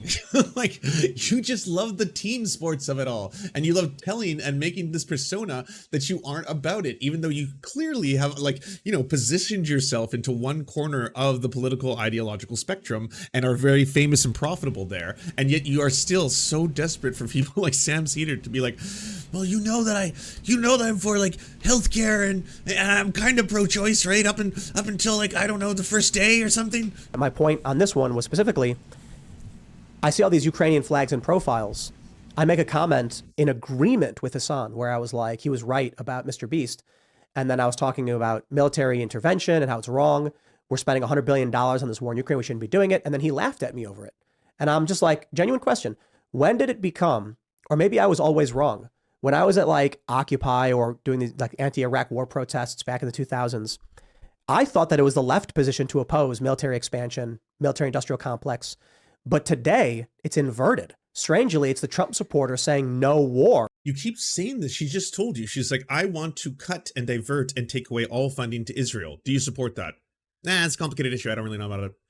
It's like, well, there would be an instance in which we can reduce heavily billions and billions of dollars of funding that we give both in arms, bombs, weapons, fucking ships, planes, you name it, weaponry, training, personnel, as well as having a military presence there. We cut all of that because it is, again, an illegal invasion of another country. And then at that point, we will be able to divert that into other causes. Do you support that? No, because they're in favor of pro-war. Russian imperialism. That is, you're again flattening power dynamics of who was the invader and who has been invaded. That's not what I'm talking about. I'm in favor of the United States abiding by the treaty that we promised Ukraine in 1993. I'm not talking where about we any of said that. that we were I'm talking going to about the moral defend them position if on they war. do Right. denuclearize. And by the way, why I'm Yeah, I more oppose that. pro-war than you, or anti-war, Jesus, anti-war than you, is that Anti-war. I'm in favor of broad denuclearization. And I think that we should continue to make our promises to countries that choose not to engage make you in more- making nuclear power. How does that make you more than or me? in nuclear weaponry? I don't disagree on that at all. Okay, then there you go. You're But revolving. I'm in favor of committing and making our and because they denuclearized and said that we're not going to create nuclear weaponry, I am in favor of keeping our promise on that front so that we are able to incentivize and keep our promises that we are going to back you up if you choose not to make nuclear weaponry. Maybe it's not a left or right thing. Maybe it's more of just like a libertarian thing. I mean, Libertarian versus authoritarian. I think it's that first of all, anti-war is a dumb Thanks. position. We'll, I'm do, sorry. we'll save the It's- third part. yeah, everybody's like anti-wars they don't like, but obviously like I can composite a scenario where you would support like an intervention. Like if you gave me time to like That's think why I about say it and all that, 99% right. because nothing's absolute. Like if you were to tell me that Vladimir Putin he's live streaming himself about to launch a nuclear weapon at Washington D.C., I'd be like, okay, we got to do something about that. But there's something to what she's saying, where the Ukraine, after the fall of the Soviet Union, had the third largest nuclear weapons stockpile. That's right. It did. And in exchange for giving it up, there were security guarantees. Now, if you're worried about nuclear proliferation in other countries that might lead to a nuclear war, protecting or making sure that they can maintain their territorial integrity. Oh my God, actual Justice Warrior, did you just complete a full sentence and have it be correct? Oh my, I'm not used to this. Just as an example to other countries that might want to denuclearize in the future, is a worthwhile stake. And I think I understand that position. Like, it makes perfect sense in my opinion. I understand it. I don't care though, right? So it's kind of like if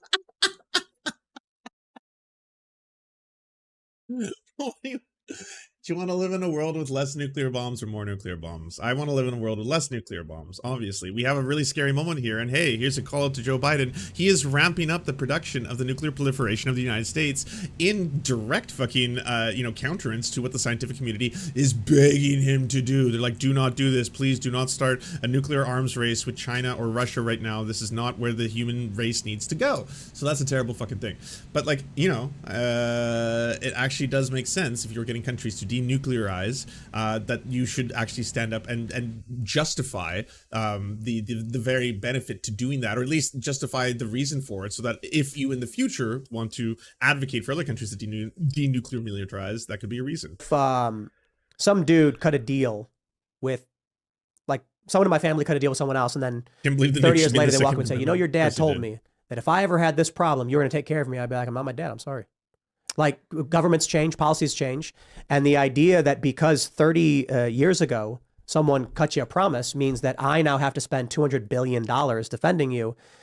The people of this generation who are inheriting this country did not agree to that. No, it's fine. So what does that support it. say to people who might be manufacturing their own nuclear weaponry? That it Oh. doesn't, that the promises made by the world superpower don't really matter. And Yeah, I don't like the idea you of shouldn't America being necessarily this like, trust it. world superpower. I Like, agree. my view is probably different from you in that regard. I'm more so like, I think it'd be great if we. I mean, why did you always have to do this weird posturing? Like, no, I think I'm better than you. I'm more moral than you. I've got better morals. Yeah, no, I think I'm actually more of a leftist than you are. I'm definitely more anti-war. Yeah, that's for sure. And like, I have way better takes when it comes to abortion and other stuff. You and Sam don't get it. You don't understand. That's why I put you up to this. We brought jobs back here. If we protected the middle class, maybe had stronger workers' rights. Oh, 100%. Maybe- You want to talk maybe- unions? I'm in favor of that. Tariffs Oh, hell yeah. on imports for two reasons. The idea that we'd manufacture a car in China and then ship it on a boat over here just to waste energy because someone's willing to do it cheaper is nonsensical to me. Just buy American. So we need to build up the incentives for all the manufacturing to happen here in the United States to create good jobs, to protect the workers. Worry less about whether or not we're going to go blow up some foreign country, a bunch of kids in it or something like that. But I think like there's like like you're not seeing this past like what's currently happening now. Because I get it, right? And I was a big Ron Paul guy, and he didn't like the idea that one generation could promise the sons of a future generation. That's exactly and right. I understand that position, but if we don't want Saudi Arabia to nuclearize, we don't want Iran to nuclearize, and we're like, hey, like, you know, like, we got you. Like, don't nuclearize. We're going to try to, like, you know, be the 800-pound gorilla in the room so that you don't have problems. And then they look and say, well, you made that promise to Ukraine. And then 30 years later, they're invaded by Russia and completely Why are we making obliterated. those promises? Because Because that's the nature of a treaty. No, you know, The idea is that How could we have- how could any we have- treaty exist, Tim, if it's people had your position and just said, yeah, fuck it. people So that's treaties- anti-diplomacy, any and that's treaty- pro-war. Any treaty, oh come on!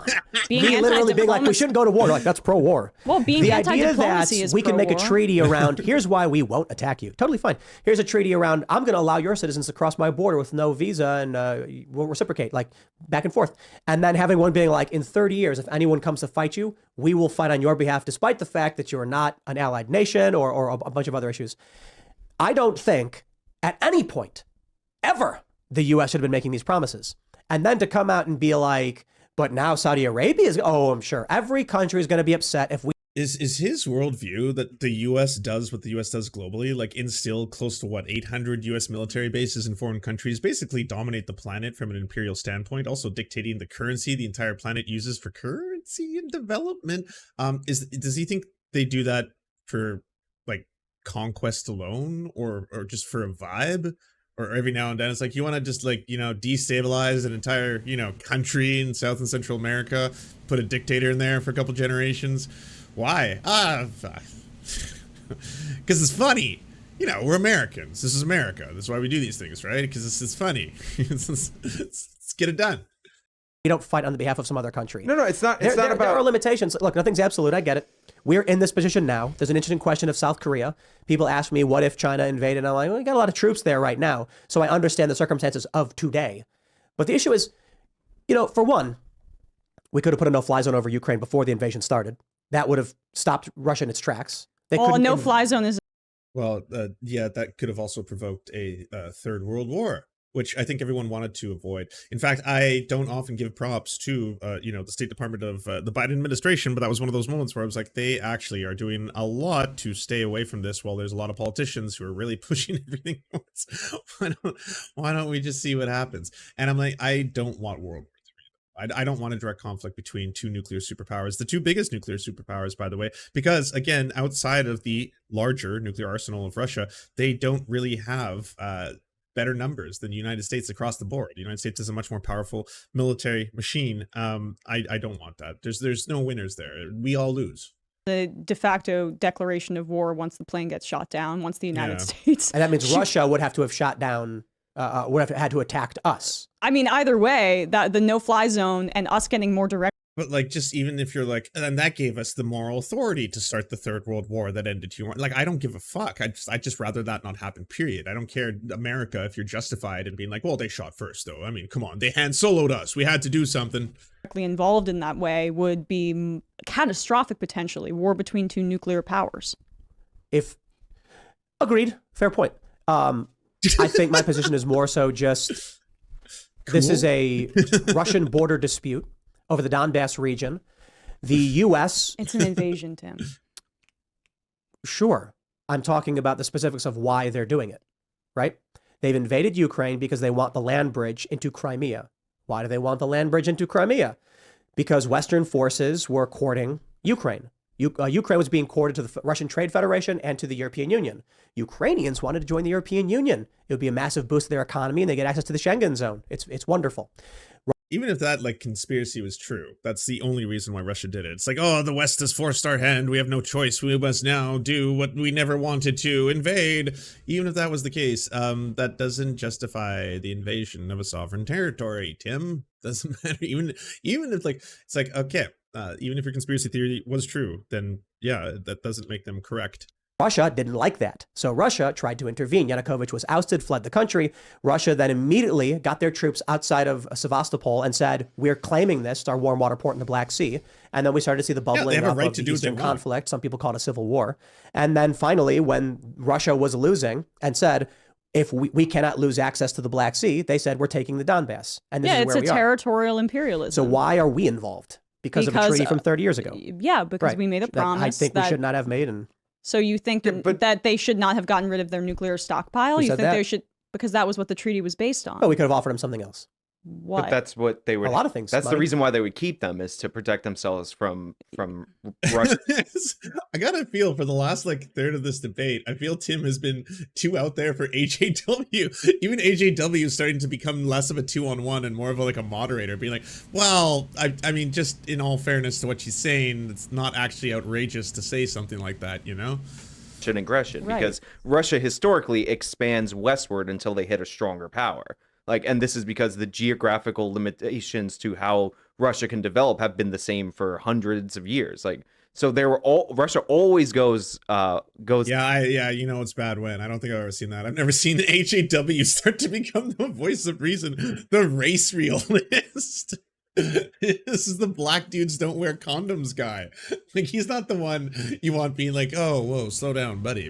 Hey, you've had a little too much. All right, we gotta talk about this one. That direction. That's why Poland immediately, in the first opportunity, joins NATO, because Poland was called the Bloodlands in World War II because they had the unfortunate situation where two strong powers were attacking. Wasn't there also a treaty that NATO wouldn't expand? No, what? Oh yeah, if you want to trip down racist lane, just go check out some of the old videos that I did with him back when I was just like, I used to call him out, and because of all of his race realist 1350 bullshit, always talking about how like black people need to be like policed at higher rates because they're the criminals in society. I was like, well, if black people and white people use drugs at the same rate, but black people are clearly being over policed, over incarcerated, more interactions with police, they can't afford bail, they have, you know, longer sentencing, then something else is going on, right? And then we just kept on going down that rabbit hole where he was trying to describe the reason why, and I was pressing him on it, and eventually he was like, it's because of their culture, okay? It's because of their culture and fatherless homes, that's why it happens. I was like, what do you mean about their culture? What aspect about their culture is replicating this so vividly in the criminal justice system? And I was like, something else explains it. He's like, no, it's because black guys don't wear condoms. I was like, what? It's like, black guys, statistically, black men don't wear condoms, that's why. I was like, well, even if that was true, which off the top of my head I have no idea about, that's just a weird thing for anyone to think and or say, but even if that was true, and the data actually showed the opposite, by the way, when we started looking at the actual statistics, because I didn't know why, but now I'm Googling the condom rate amongst different ethnicities, but here we are. But yeah, it showed the opposite. And also, in addition to that, what does that have to do with over-policing, mass incarceration of two different groups, which again, use proportionally similar levels of drugs? White people and black people use around the same level of drugs, but only one of them is getting mass incarcerations, especially when it comes to like nonviolent drug offenses and stuff like that. Clearly something's at play here. Something else is going on. It's not just the condoms, you know? It's false. There's never an agreement. This is a misinterpretation that is often inflated, and Gorbachev has clarified this specifically. It's after the Berlin Wall fell, which the Soviet Union Islam's First Nations, my mommy's First Nations. I'm Métis. Was still around. They said that they would not move their military forces within Berlin, First Nations is separate. 1 inch eastward, right? This did not apply to Poland or any of these other countries because they were a part of the Soviet Union. And again, Gorbachev himself, who would have been the person in charge, has made this clear. So this is like weird propaganda that gets put out by. What do you think happens if we let Russia take Ukraine?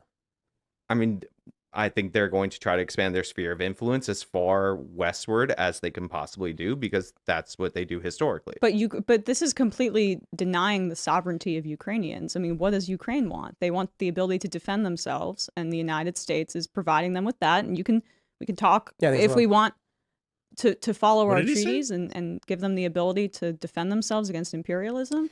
Man, I've always Imperialism is war. I think also the point I was making earlier is not that Saudi Arabia cares about Ukraine, but like when you're negotiating with somebody, right? Like, you know, past behavior is the best predictor of future outcome. So when we're trying to negotiate denuclearization with any other country, and our example of what happened to somebody who agreed to give up their nuclear stockpile is Ukraine, which is currently now part of Russia, like they're not going to want to negotiate with us. So it leads to potential problems down the line. Not to mention, historically, when conflict breaks out on the European continent, a lot of Americans eventually go over there and die in order to set things right. And I don't want a third world war. I think this is what makes the Third World War. I mean, could agree.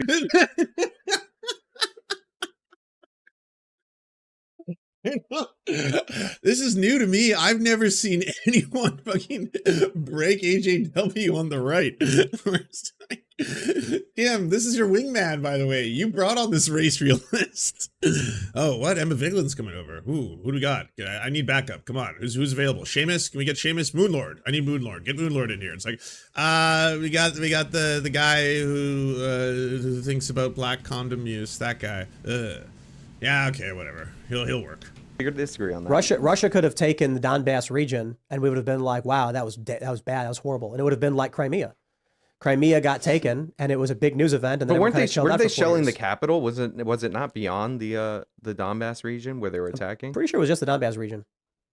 No, sure they were shelling they the were capital. shelling Kyiv. They were shelling all over the all over the country. I mean, look, let's be real. Russia claims the whole territory of the Ukraine and like their greater Russia as now. part of them. So like they may There we say go. there's We ethnic found Russians right some now. connections here. There we go. That's beautiful. Like there might be ethnic Russians in the Donbass. Should we go to war with China? Absolutely not. Depends on.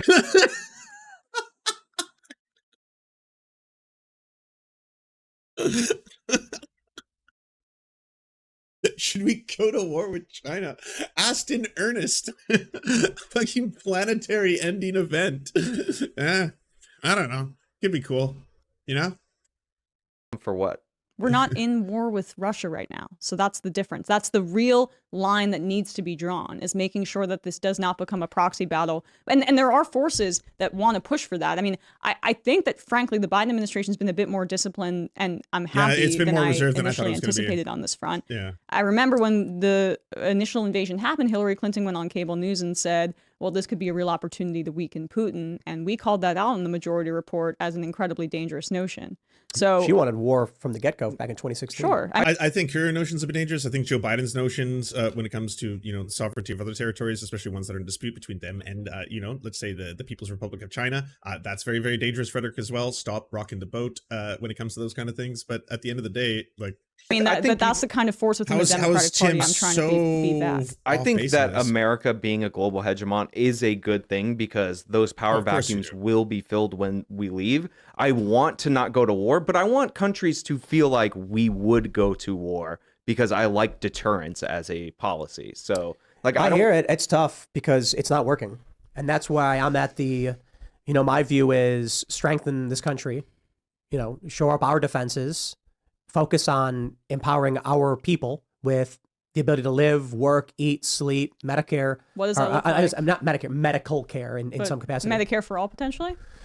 I don't. That's a specific thing. I call it public option. How about that? I Drive call down it universal healthcare basic prices. health care. What does that mean? We provide basic health care to all people. How so? Thank you.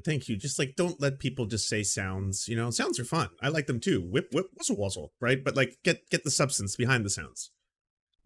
Well, I mean, if you want to get into the intricacies of it, I could ask you the same question. I'm saying that through taxation. The average, for me, I creating a socialized healthcare system. But I don't know if I would call it a socialized healthcare system. By the way, this isn't even Emma. Like, I know maybe when he looks this over, he's going to be like, oh my God, she was so vicious. She was so mean to me. She was trained by Sam Seder. Sam Seder had his fucking, you know, his hands all over this.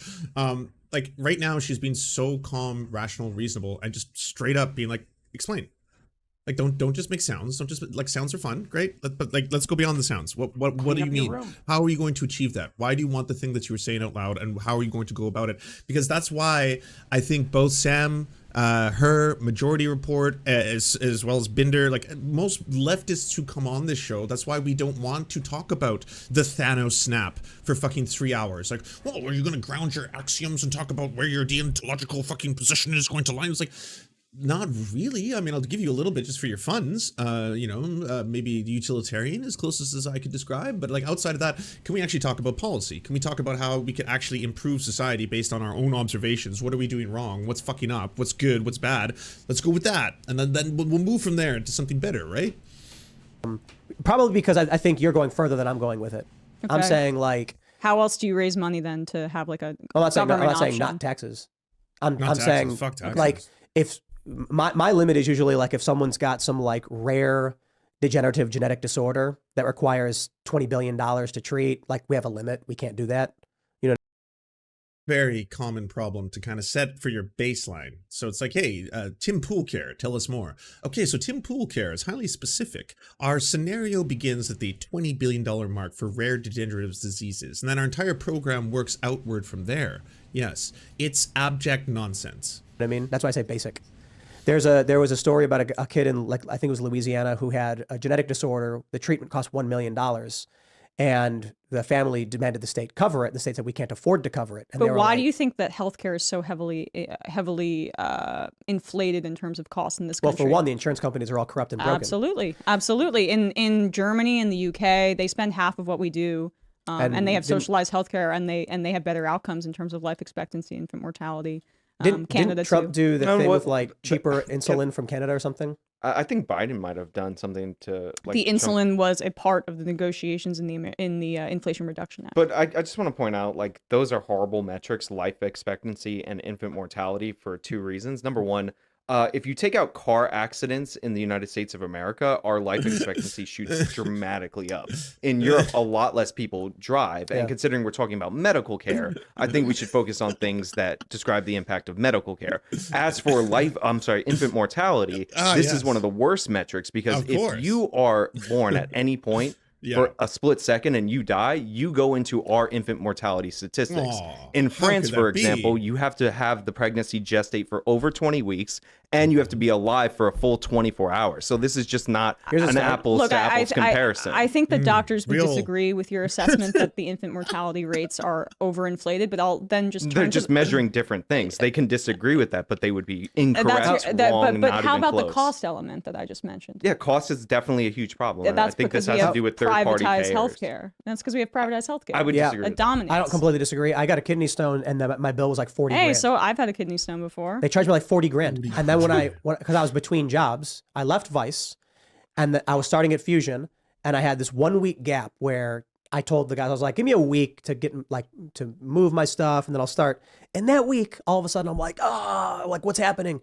It was crazy. People think that kidney stones are like you're going to the bathroom and all of a sudden you're like, no, it's like in your body, up in your I assumed it was in your body. I know. I don't know whatever the medical or technical term is for kidney stones. I couldn't tell you that.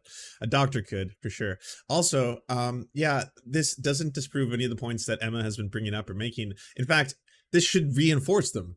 If you're like, hey, you want a public healthcare option, you're not entirely sure what it is, you've invented a new term, universal Tim care or whatever, you want to pay for very hyper-specific cases of people who have degenerative diseases that require $20 million to $20 billion. All right. But for someone who has a kidney stone, $40,000 is not something that most people have lying around. In fact, $40,000 could be more than most people's annual salary. So the very idea of going bankrupt because you just want to live seems just not like a good system. So, for me, if I had a kidney stone, it may be a little bit more of a wait, but I would have it taken out in Canada at no upfront cost to myself, because through my taxation, we pay for a public healthcare option in this country. It's not perfect. None of them are. But at the end of the day, holy fuck, has there been a lot of times in my life where I would have been bankrupt had I not been able to go to a doctor and not have to pay out of pocket for it. back, like in your gut. They thought it was appendicitis at first. Yeah. I went to the hospital for I think like 2 days, and they charged me something like 40 grand. That's wrong. It was because I had just left. So they sent me a bill, and I'm like, holy crap. So I call and I was like, I just left my job and I have a 1 week lapse in my insurance. And they went, oh, no problem. And then they emailed me the new bill, and it was 4 grand. And then I was like, now hold on there a minute. What happened? There's definitely Fortunately, shout out, to all the complaints I've had about fusion, they said, don't worry, man, we're going to pay for it for you. That shouldn't have happened to you. And I said, thank you. Yeah. But like the idea that I went to the hospital for.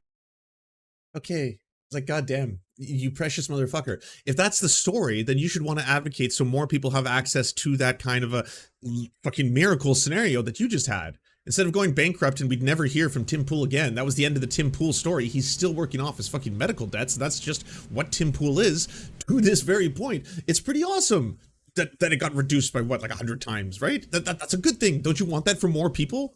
2 days and they did nothing for me. Now, to be fair, I shouldn't say that. I got put in like a CAT scan or whatever. They were trying to figure out what it was. They thought I had appendicitis and they were like, you may need to get surgery right away. And they were like, good news, it's a kidney stone. And I was like, that sounds like terrible. And it's like, well, we're not getting surgery. It just means go home. Well, now you know, Tim, what it's like to have a baby. So Oh yeah, apparently. that's apparently it's the equivalent. I like that you can tell there was kind of like an arc, right? There was like midway through, we kind of peaked in the Tim Pool anger zone. That's around like Emma being like, neo-Nazis, what do you think about like the fact that an avowed neo-Nazi / neo-Nazi shooter watched your show? And that's where he derailed for a while. That's where he was like, oh, why do you like giving pedophiles kids? Why did you inspire the Ohio mass shooter apparently that I just made up right now? Fuck you. This was you're Sam Seder. This is Sam Seder in an Emma Vigeland costume. I know it. Reveal yourself, Emma. Let me see. And then like, you know, things have calmed down since then. He's kind of like, it's that kind of like, now he's like, you know, it's like when the mushrooms leave the body, all of a sudden you get that like nice release and you're like, oh, I'm zen, this feels nice. All right, now we're just a couple of friends, you know, hanging out, talking about all kinds of shit. Pain. Was it a viable stone though? Was it what? Was it a viable stone? Did you like keep it and, you know, raise it? What? At first I was like, why are you using the term I get it. Be your own. Fine. No. But the point is, all they did was give me painkillers No, that one didn't land and a anyway. diagnosis Okay. and then told me to leave. Mm-hmm. And for that, it was like 40 grand. And I'm like, now wait a minute. Like I can understand. But if that happened to you, by the way, in France or Germany, you know, like Nothing. or Italy, you It would was go like in. $20 or something. It could be free. Yeah. But so my question is, how did they drop it by 90%? And they didn't give me an answer. They're just like, oh, it's a discount. And I'm like, what's going on? Well, why are the costs this way? Now, look, I know the left often says the insurance companies are corrupt and they're driving it, but I can tell you this. They were trying to bill the insurance company 40 grand. And then when they found out I didn't have insurance, they said 4 grand. Oh, no. Corporate hospital chains are really bad too. They're all a part of a sick system that needs to be dismantled and I nationalized. I get completely the pun agree. there. Sick system. the that whole was not system's even broken. intentional. Yeah, whole system's broken. I don't think I have the absolute answers. I don't know for sure. I just think like I see these stories. There was a kid who was like 15, got the flu and died. And I'm like, how does that happen? The mom was like, I couldn't afford Tamiflu. And I'm like, it's like $30. There was a horrible story of that guy who was diabetic. And then he couldn't afford the $50 for his insulin and he dies. And I'm like, whoa, hold on. I'll give him the money. Like I can give him the money. I will gladly. So the challenge, I suppose, is if we do increase taxes to pay for this, do we really trust? So did you give him the money, Tim? Because you said you had the money and you were going to give him the money. And then there was a lull, break-in sentence, or maybe a comma. Maybe that was a semicolon, you know? You know, those are seldom used correctly, but often very gallant when you do see them proper. And then what happened? I'm just curious. The system to not be corrupt and just steal it. Well, I do, because I think that there are models in Canada, in the UK, in Germany, Yeah, but in the United France. States has prison systems the way it is with our tax money too. You know what I mean? Like if we can clean the corruption up, Yeah. I'm on board for a lot. Yeah, I mean, you just said a thing and now I'm going to reply and then I'm going to say whatever I want because, yeah, and then when I talk like this, it sounds as if these are two sentences that should be connected. It's pretty good. I think that's the question. All right, well, then there's something we can work on there, Tim. Yeah, I think like a lot of the conversations I have about taxes, people will be like, I oppose taxes because look what the government does with it. And I'm like, so you oppose corruption?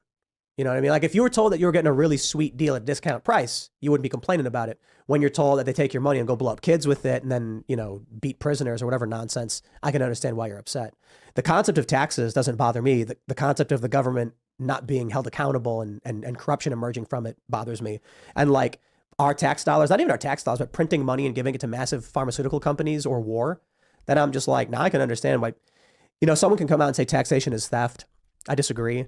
But I understand their point. And I'm kind of just like, you know, it's really hard to argue against someone who Saying a says lot of that when things we right now. know that a lot of evil people are stealing our money for evil things. Like, how do you clean that up? I think you clean that up and most people are going to be fine with it. You know what I mean? Like Sure. if you were spending $50 a month on Netflix and you knew that only like $40 is going to some random guy to go beat dogs.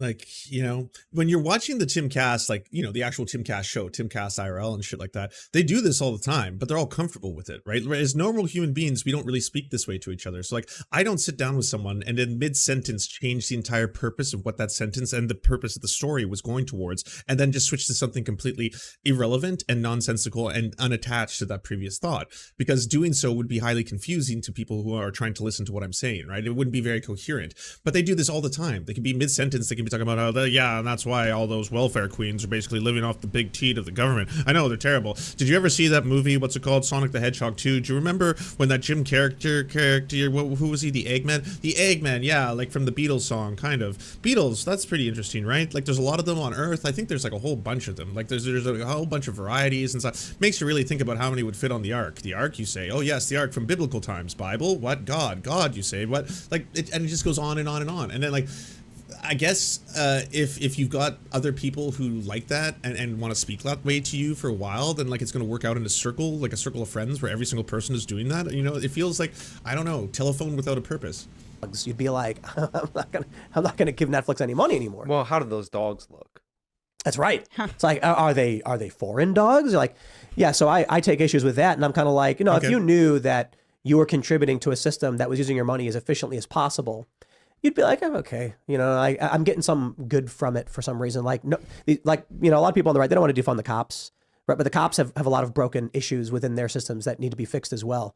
And I think just saying like, see, so if you've never seen the Tim on Toast video on Tim, this is basically exactly what he does in terms of his milk toast fence sitting, but he's just doing it live in real time. We're seeing this is the improv version, if he took to the stage, the Tim Pool Broadway musical theater experience, he's just jumping all over the place, and that's what he does in his own like one-on-one live show when he stares at the camera, because he'll say something, then he'll say the opposite viewpoint on that something, and then it looks as if he's the smart one because he said both positions, and then he's going to add something completely new to it. And if you see it like he's doing right now in real time, it's a little bit jarring and confusing. Like right now, I think Emma's kind of just deciding, when do I like interject here? At what point? There's so many different ideas that have just been espoused in such a short period of time. The extremes of defund the police. Leftist Revolt, thank you so much, by the way. Irish Mang, thank you for gifting a tier 1 sub to Rivers and Ravens. Appreciate you too. It's very generous of you. Or just not, don't really get to the problem of there's something wrong in the justice system as a whole. Yeah, I would say I think societies are more comfortable with taxes when they have higher social trust, but I will say there is something to the fact, beyond corruption, that nobody's ever going to be as careful spending your money as you. So like there is something that's just going to be inherently wasted when you transfer it to bureaucrats when it's not their money. So here's the funny Barkley, thing. We'll start to wrap it Appreciate up. it. Yeah, I drank too much coffee. I got to run to the restroom. All right. This is true. We'll wrap up. Both parties on I'm this not side your of the buddy guy table. saying, why are we listening to three lefties debate politics? Where is the right-wing representation? Hey man, I don't know what show you're watching here. Yeah. Who exactly was that? Was it very left wing when Actual Justice Warrior was talking about how you really should look into the murder rates between different racial groups, and he was really insistent on that, and he was like, I'm pretty sure when you look there in terms of non-whites, they won't be highly represented. It's like, yeah, classic fucking Marx and Engels right there, I tell you. Clean up your room. So, but I think Meg that's Carta, thank you for the tier 1. I guess Appreciate the that. final thought I'll say on this is that I think for shows like yours, you exist on a political space where you assume everybody to your right is right wing, even moderates and centrists and liberals. Moderates and centrists and, well, not liberals, but moderates and centrists, y'all are fucking so old with this shit. They keep doing this thing where it's like, you just admit to yourselves, you'll be so much happier as people. Just honestly, if you could just come forward and stop doing this little dance where you're like, oh, we're in the middle. We're sitting on the fence, you see. Yeah, I don't take a position in one direction or the other. Yes, I'm nearly apolitical. It's like, no, you aren't. As the right is barreling towards fascism, if you're just going to be on the center and you can be like, well, I mean, they are saying eliminate certain categories. What's the other side saying? Healthcare for all. Ooh, I don't know. Both sides kind of seem the same. Well, if they kind of seem the same to you, you're probably on the other side. Just gonna be honest with you, all right? You don't get to keep being like, oh, this is neat. Let's have a debate. Let's just a debate amongst all of us to find out the truth about this. I think I know some moderates, and their politics are definitely to the left of yours. And I think have those are a lot of leftists. Republican friends too, and I debate these issues with them. Like, yeah, I'll be honest. A lot of my IRL friends and some of my oldest friends in life, some of them are liberals. I mean, they're definitely sock dems, you know, liberal left. Most of them are sock dems. Like, sock dem is probably, I would say, the furthest right of all the ideologies. And obviously, I'm much further left than a lot of them. But they don't think like this. If they listened to half the shit that actual justice, they would, first off, if they were listening to actual Justice Warrior, they'd be like, what is this? Is this guy like some kind of a neo-Nazi or something? I'm like, no, well, no, interestingly enough, this is actually known as a race realist. He tries to manipulate data and statistics to try and present the idea that there happens to be something either wrong with black culture or black people that predominantly explains why they may have overrepresentation in the criminal justice system outside of both historical and systemic racist reasons, and of course the over-policing in the criminal justice system and how it is disproportionately going, blah, blah, blah. It's a whole thing. But anyways, yeah, so he's not that. And then looking to Tim Pool, they wouldn't be like, well, that he seems like a milquetoast fence sitter. They'd be like, so that's a MAGA guy, right? That's like a Trump MAGA guy, but he's kind of confused. He's like a Trump MAGA guy, but he's kind of like, but abortion's cool, except it's not. Like he doesn't, maybe he's just working stuff out On a regular basis. So your politics is a lot closer to theirs, to be honest, based on what I've heard. I mean, it's weird to say honestly, that conservatives would be... Tim, just prove me wrong. Like, Fabuli, thank you for the prime. These people make you feel like you're taking crazy pills. Like when I used to go on Adam and Sitch's show, they would always play that card. They were like, no, we're centrists. We're centrists. Come on. We're not right wingers. No, we're straight along the middle. And it's like, but a lot of your viewpoints and your talking points benefit the right and or align with the right. It either serves to benefit them by doing this kind of like super hyper ironic, like, you know, oh yeah, do you not think it's like, you know, the same thing as being like, you know, persecuted for having like, you know, a MAGA hat is the same thing being persecuted for your gender. I mean, both things are kind of made up, right? And then you're just like, this only really serves the far right in terms of like what defense you put me on to be able to respond to that question. So you either like the right or you want to support the right, or it's just happening and you don't care. Talk about socialized healthcare all the time on your show, and I'll be looking for it now. It's crazy too, like the abortion thing we talk Most about I a appreciate lot, it. like ad nauseum. But it's weird because in this culture war, the tribal left, A or whatever you social wanna call them, I'm saying communist, all thank leftists, you. but the tribal Fabulous, commentary thank you left again. is like I'll give you an example. The Young Turks did a video where they called me ugly because I talked about attraction privilege. I don't know how you call it, beauty privilege or whatever.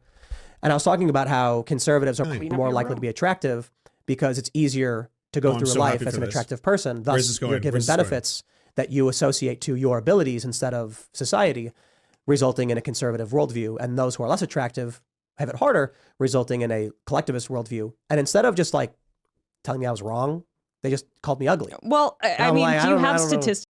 I want to know.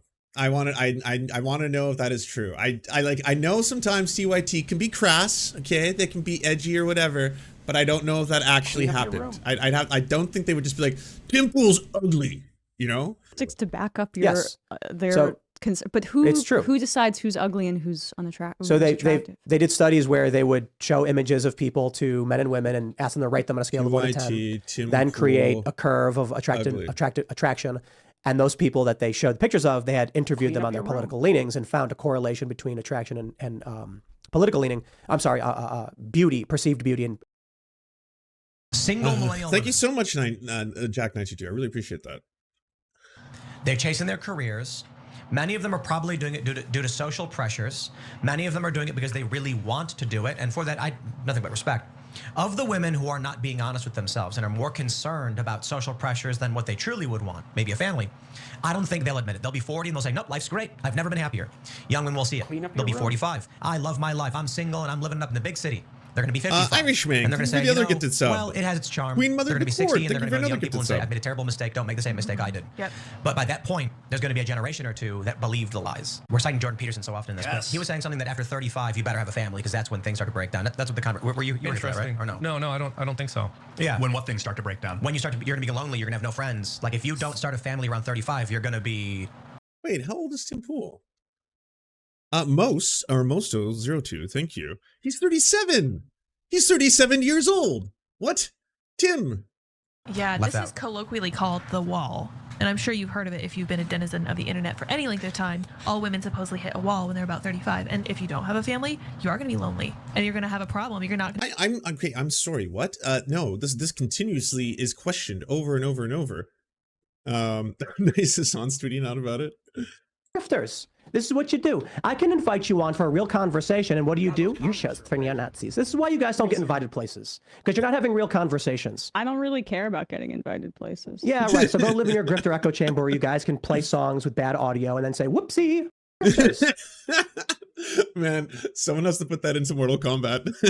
That's totally the Dusty. And then say, whoopsie. Dusty. Say, whoopsie. Pitch perfect. Pitch fucking perfect. Oh, hell yeah. Internet, get to it. Hold on. To be able to find a good date. It doesn't matter how much money you make because that's not what men look for in a spouse. Why do you guys care? Like, let's assume for a second that you're right, which is a preposterous assumption. Okay. And women are happy in the beginning, but then they're not as happy later, etc. Like, what business is it of yours? Why are you interfering in their lives? Going, hey, Susan, don't do that. Don't do that. I'm gonna judge you. I'm judging you right now. You're gonna be miserable. I'm just sorry if you're wondering, if you're just tuning in and you're like, why is Lance watching TYT watching Tim Pool? It's with purpose. Tim Pool just accused right now live as we're reviewing this entire debate, accused TYT of calling him ugly. And I wanted to see if that was actually true. Why do you care? They're constantly in other people's business, right? And then they ironically say, and then you see, and Joel gave another 5 subs. Thank you so much. That's the all-time record shattered. And saying, we want to control every part of their lives, so they must want to control every part of our lives. No, Tim Pool, Jordan Peterson, all of you idiots, you make insanely bad decisions all the time for yourself. I don't care. Yeah, go cry on air, go do weirdo things. I don't care. I'm going to defeat your ideas. I care about that. I don't want anybody who's gullible and low IQ to accidentally. Okay, so he has. Wait, did he say ugly? Did I miss it? I'm having trouble keeping up here. He called him a low IQ nerd, right? But he did not call him ugly. We do not have evidence of ugly yet. That has not happened. I don't think you're right, but in terms of what you do with your personal life, it's impossible for me to care less. You go to the RNC, and what do you typically see? The dudes are all tall, chiseled, rugged, you know, the women are all slim and busty and attractive. You go to the DNC, and what do you see? The guys are all short, frumpy, overweight, and unattractive, and the women are overweight as well. And I was reading something about why that is, and the general idea that I've come up with, because I was reading something about the trend being true. Generally, the Republicans have skew slightly towards more attractive, and whether or not it's true because of one study is not the point. I'll say anecdotally I've witnessed this, and so my conclusion is it's really simple actually. If you're a very tall, deep-voiced, attractive man, you're gonna get through life easier than a short, weak, out of shape man, and you are going to then think, if I could do it on my own, everyone else can too. Or at least you'll be like, I want to be left alone and succeed on my own because I've done better on my own. You take these other people who are unattractive and out of shape and they struggle, so they band together and form collectives and then vote for collectivism because life isn't easy, He says, I'm just basing it on anecdotal evidence, but he doesn't give us any of that anecdotal evidence. He says that people at the RNC are like chiseled and ripped. Chiseled centurions, just like the abs glistening through their Brooks Brothers Oxford. Like Anna, you and I are both veterans of the RNC. You've had some run-ins with certain very overweight, sweaty, pig-looking right-wing hosts. I mean, if we're being completely honest about all of this, there's gorgeous and beautiful people in every corner of the whatever their political beliefs are. It's always tragic when you find out someone who's very attractive to you happens to not have the same political ideology as yourself. And there's also, of course, people who would not be considered attractive in any other political persuasion. It's very weird to be like, you know what, you're hot if you think that immigrants are subhuman and they shouldn't be allowed in the country. And then if they do come to the country, we should separate them from their families. That makes you really hot. That's weird. That's bizarre. At the RNC, would you describe that man as a Adrian chiseled, Vixen, thank you, and Newman, thank you as well. Just muscly, veiny guy? No, I would not. When it came to the Capitol, a lot of people keep saying trespassing, and I think it's because we're like, they entered this property. Yeah, they still called them ugly. How do you make that argument with a straight face? Like, I get it. I get that this is your bread and butter, but like, how far are you willing to go to humiliate yourself for that money? Like, it's a genuine question. Like, it's embarrassing. Like, how? I get it, man. You want to get that paper, but are you not embarrassed? Do you not feel shame? You made that argument with a straight face. It's amazing. So they just walked in. They just walked in. How were they supposed to know? There was no sign. How were they supposed to? There was no sign. Okay, so they did make fun of you. They called you a very low IQ individual, I believe, but they did not call him ugly. They did not, for the record, TYT did not call him ugly in that segment. And political leanings.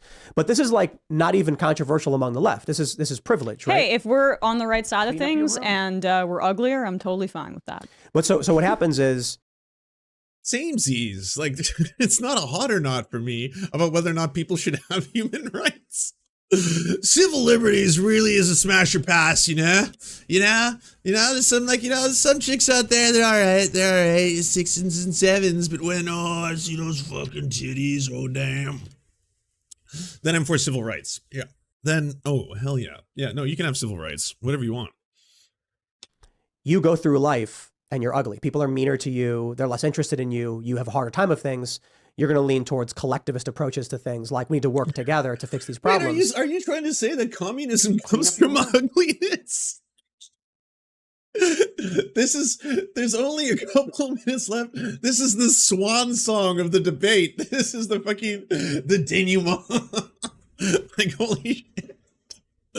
That's the thing with commies. They're just all a bunch of uggos, and then the uggos have to band together because they have more power. Hey, if 10 ones band together, is it 110? Think about it. Think about it, libs. But if you're attractive and people are nice to you all the time, it's like that 30 Rock episode, The Bubble, where I love 30 Rock. What was that guy's? That John Hamm. It's like everyone's super nice to him. Yeah. He thought he was really good at everything, but he was just attractive. But like my point. I like how you not only have anecdotes to back up some of your things where it's just like, well, here's a random thing I'm going to say that may or may not be real. Don't look it up.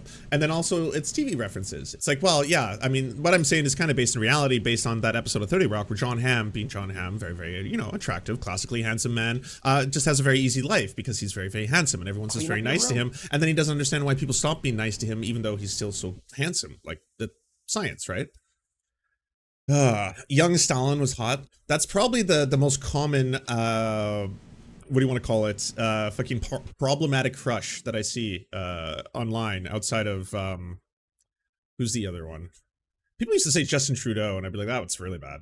Shame on you. Is not to talk about that. My point is to just insult me instead of address the issue. I disagree with the ad hominem, but it's not me. So, well, anyway, I think we should wrap it up because we're a little bit long. Do you guys want to say anything before we finish? Well, it got a little heated, but I appreciate you having me on, Tim, for sure. And I know you don't want to have Sam on, but I hope you reconsider. I think it could be a good discussion. Yeah, there's. Thank you very much. I will say it with absolute. And Irish Mang, thank you for the other gifted one. I appreciate that. There's a lot of people who have blacklisted that guy from various shows, and he knows it. Yeah, and he's talked about it. He wears it like. He said the same thing to me, and then right away I asked for like, oh, who? And he's like, I can't say. Badge of honor. But he needs to stop saying it's because they're scared of him. It's because he's a dick. I think. So, in terms of this, I have heard this from specific people. Steven Crowder, Dennis Prager, Tim Pool. Steven Crowder, it's because he's a coward and simply refuses to debate Sam Seder. So that one doesn't count. Dennis Prager is because Dennis Prager claimed that he lied about him. Yes, Dennis Prager was like, he lied about me. He said that I had been divorced 3 times. That was a lie. I've been divorced twice. Oh, okay, so I'm sure he'd issue a correction for you, old man Prager. Sure he'd issue a correction on that one. And then, I mean, you all know about the third. He might be both. It might be both. No one's scared of him. All right. Like it's not my business to bring up other podcasts and networks in general. But like I've even had people ask me, and I'm like, well, I don't know. Look, man, we're willing to have people on the show, and then they'll highlight something he did, and they're like, that crossed the line, and I'm like, all right, Right. Well, but you'll have white supremacists and Didn't neo-Nazis. he say no he was problem. going to kill somebody? I don't think so. Was it Patrick David? I have no idea. I could be wrong about. Nomophobia 911. Thank you so much. Irishman, thank you again. Dr. Ruma, thank you as well. Appreciate all of you. About this, but I probably. I'm pretty sure you're wrong about this. Let me see if I can look it up.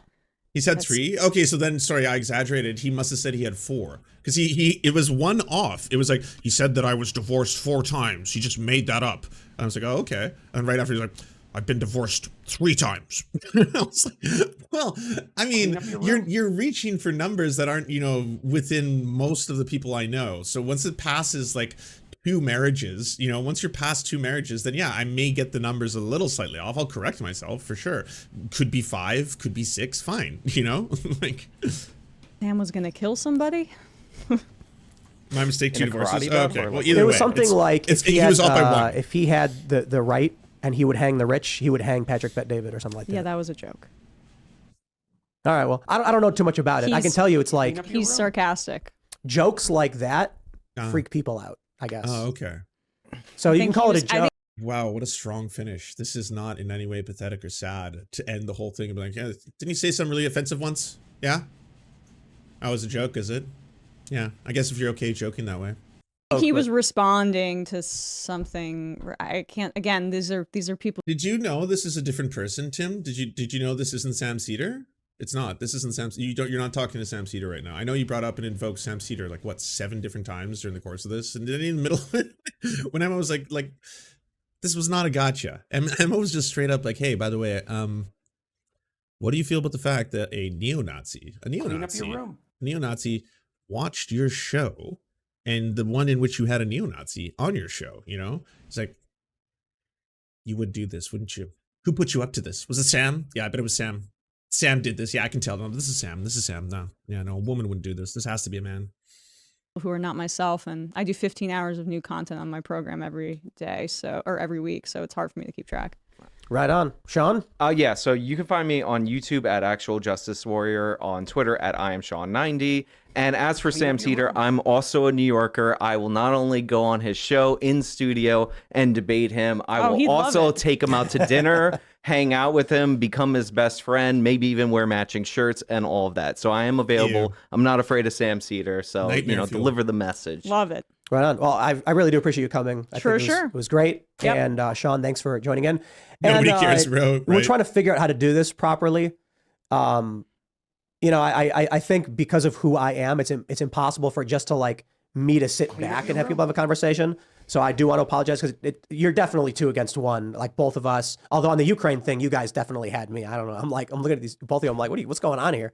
So yeah, Tim. That's embarrassing. That's deeply, that's like you set that up. You knew Emma Vigeland was coming over, and then you were like, well, I need to have someone else on the show. And then when that other person was on the show, you got so ridiculous that your fucking ally was like, I gotta, let's just slow down a bit here, Tim. This one's a little, I don't know if she's quite, she's actually kind of correct about that one. See, I just, maybe you just don't know about this, but here's a little bit of the history between Russia, Ukraine, we'll go through this. We'll work through this one. Yeah, that's not great. Why not just have conversations with Emma Vigeland or me? Or Matt Binder, or Vaush, whoever you bring on the show, like, just why not have a one-on-one with them? Why do you always have to have, like, well, this is Seamus, this is Moonlord, and then we got this little guy in the other corner here, and then Emma Vigeland's coming on. Emma Vigeland obviously fucking, like, destroyed, absolutely fucking rocked the show. You know what, if I'm gonna let the final part end, because there's only a couple seconds left here, but, like, there was only really, in my opinion, 1 weak point of the whole, like, how many hours is this? 3? 2 hours and 21 minutes. Wow, it took me a long time to get through this.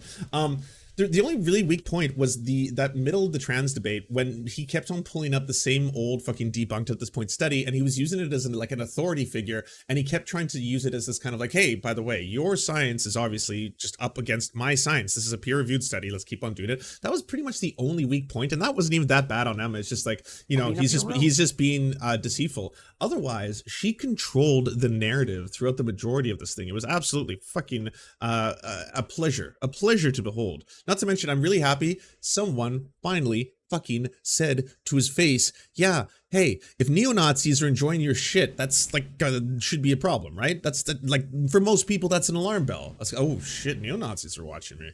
Yeah. I mean, unless I enjoy what they say and or think, and or I'm ideologically aligned with them, it would be really weird for me not to do something about this. It would be weird for it to be, yeah. Just for future, for everybody, we'll try and make sure that it's not so, like, I felt like we were very 2 against 1. It wasn't very fair. You know what I mean? You said the same thing after my thing. Then why do you keep doing this? Like, what did you feel a little bit guilty afterwards? Like, she still rocked you. You don't need to add the caveat. Like, I feel a little bad because, we should have just, she's still fucking dominated.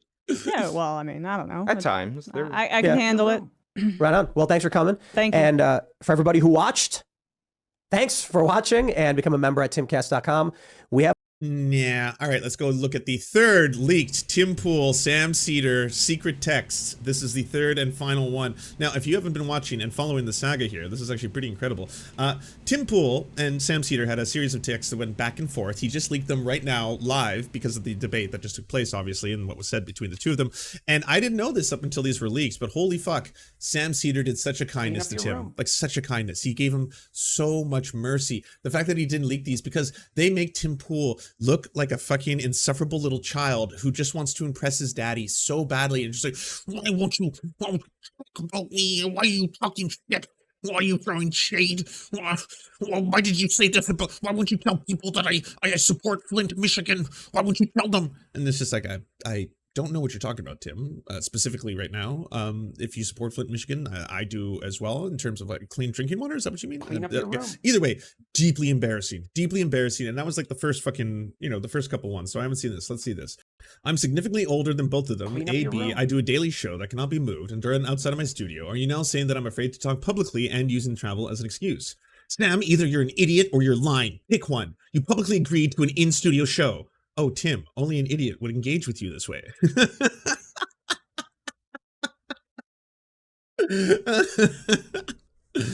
Now you're just trying to find an excuse. An excuse for what? Haven't you actually show up? Why would I not want to show up? Please come to my soccer game. Why would I not want to show up? But for the reasons I've stated. Which is it? You didn't read the tweet. You have to work. You were worried about COVID or all of the above? Seems like in any scenario, you've never seriously considered doing the show. You just want a Twitter drama. I didn't interpret your tweet as meaning it's exclusively for the studio, and I don't want to or can't travel because of the above reasons. Okay, I get you have an unbreakable format, fine. But I ask again, why would I not want to show up but for reasons I've stated? Because your intent was drama. Drum up conflict on Twitter. I don't give a shit about the Twitter dumb drama. Believe me, I am very uninterested in us talking again.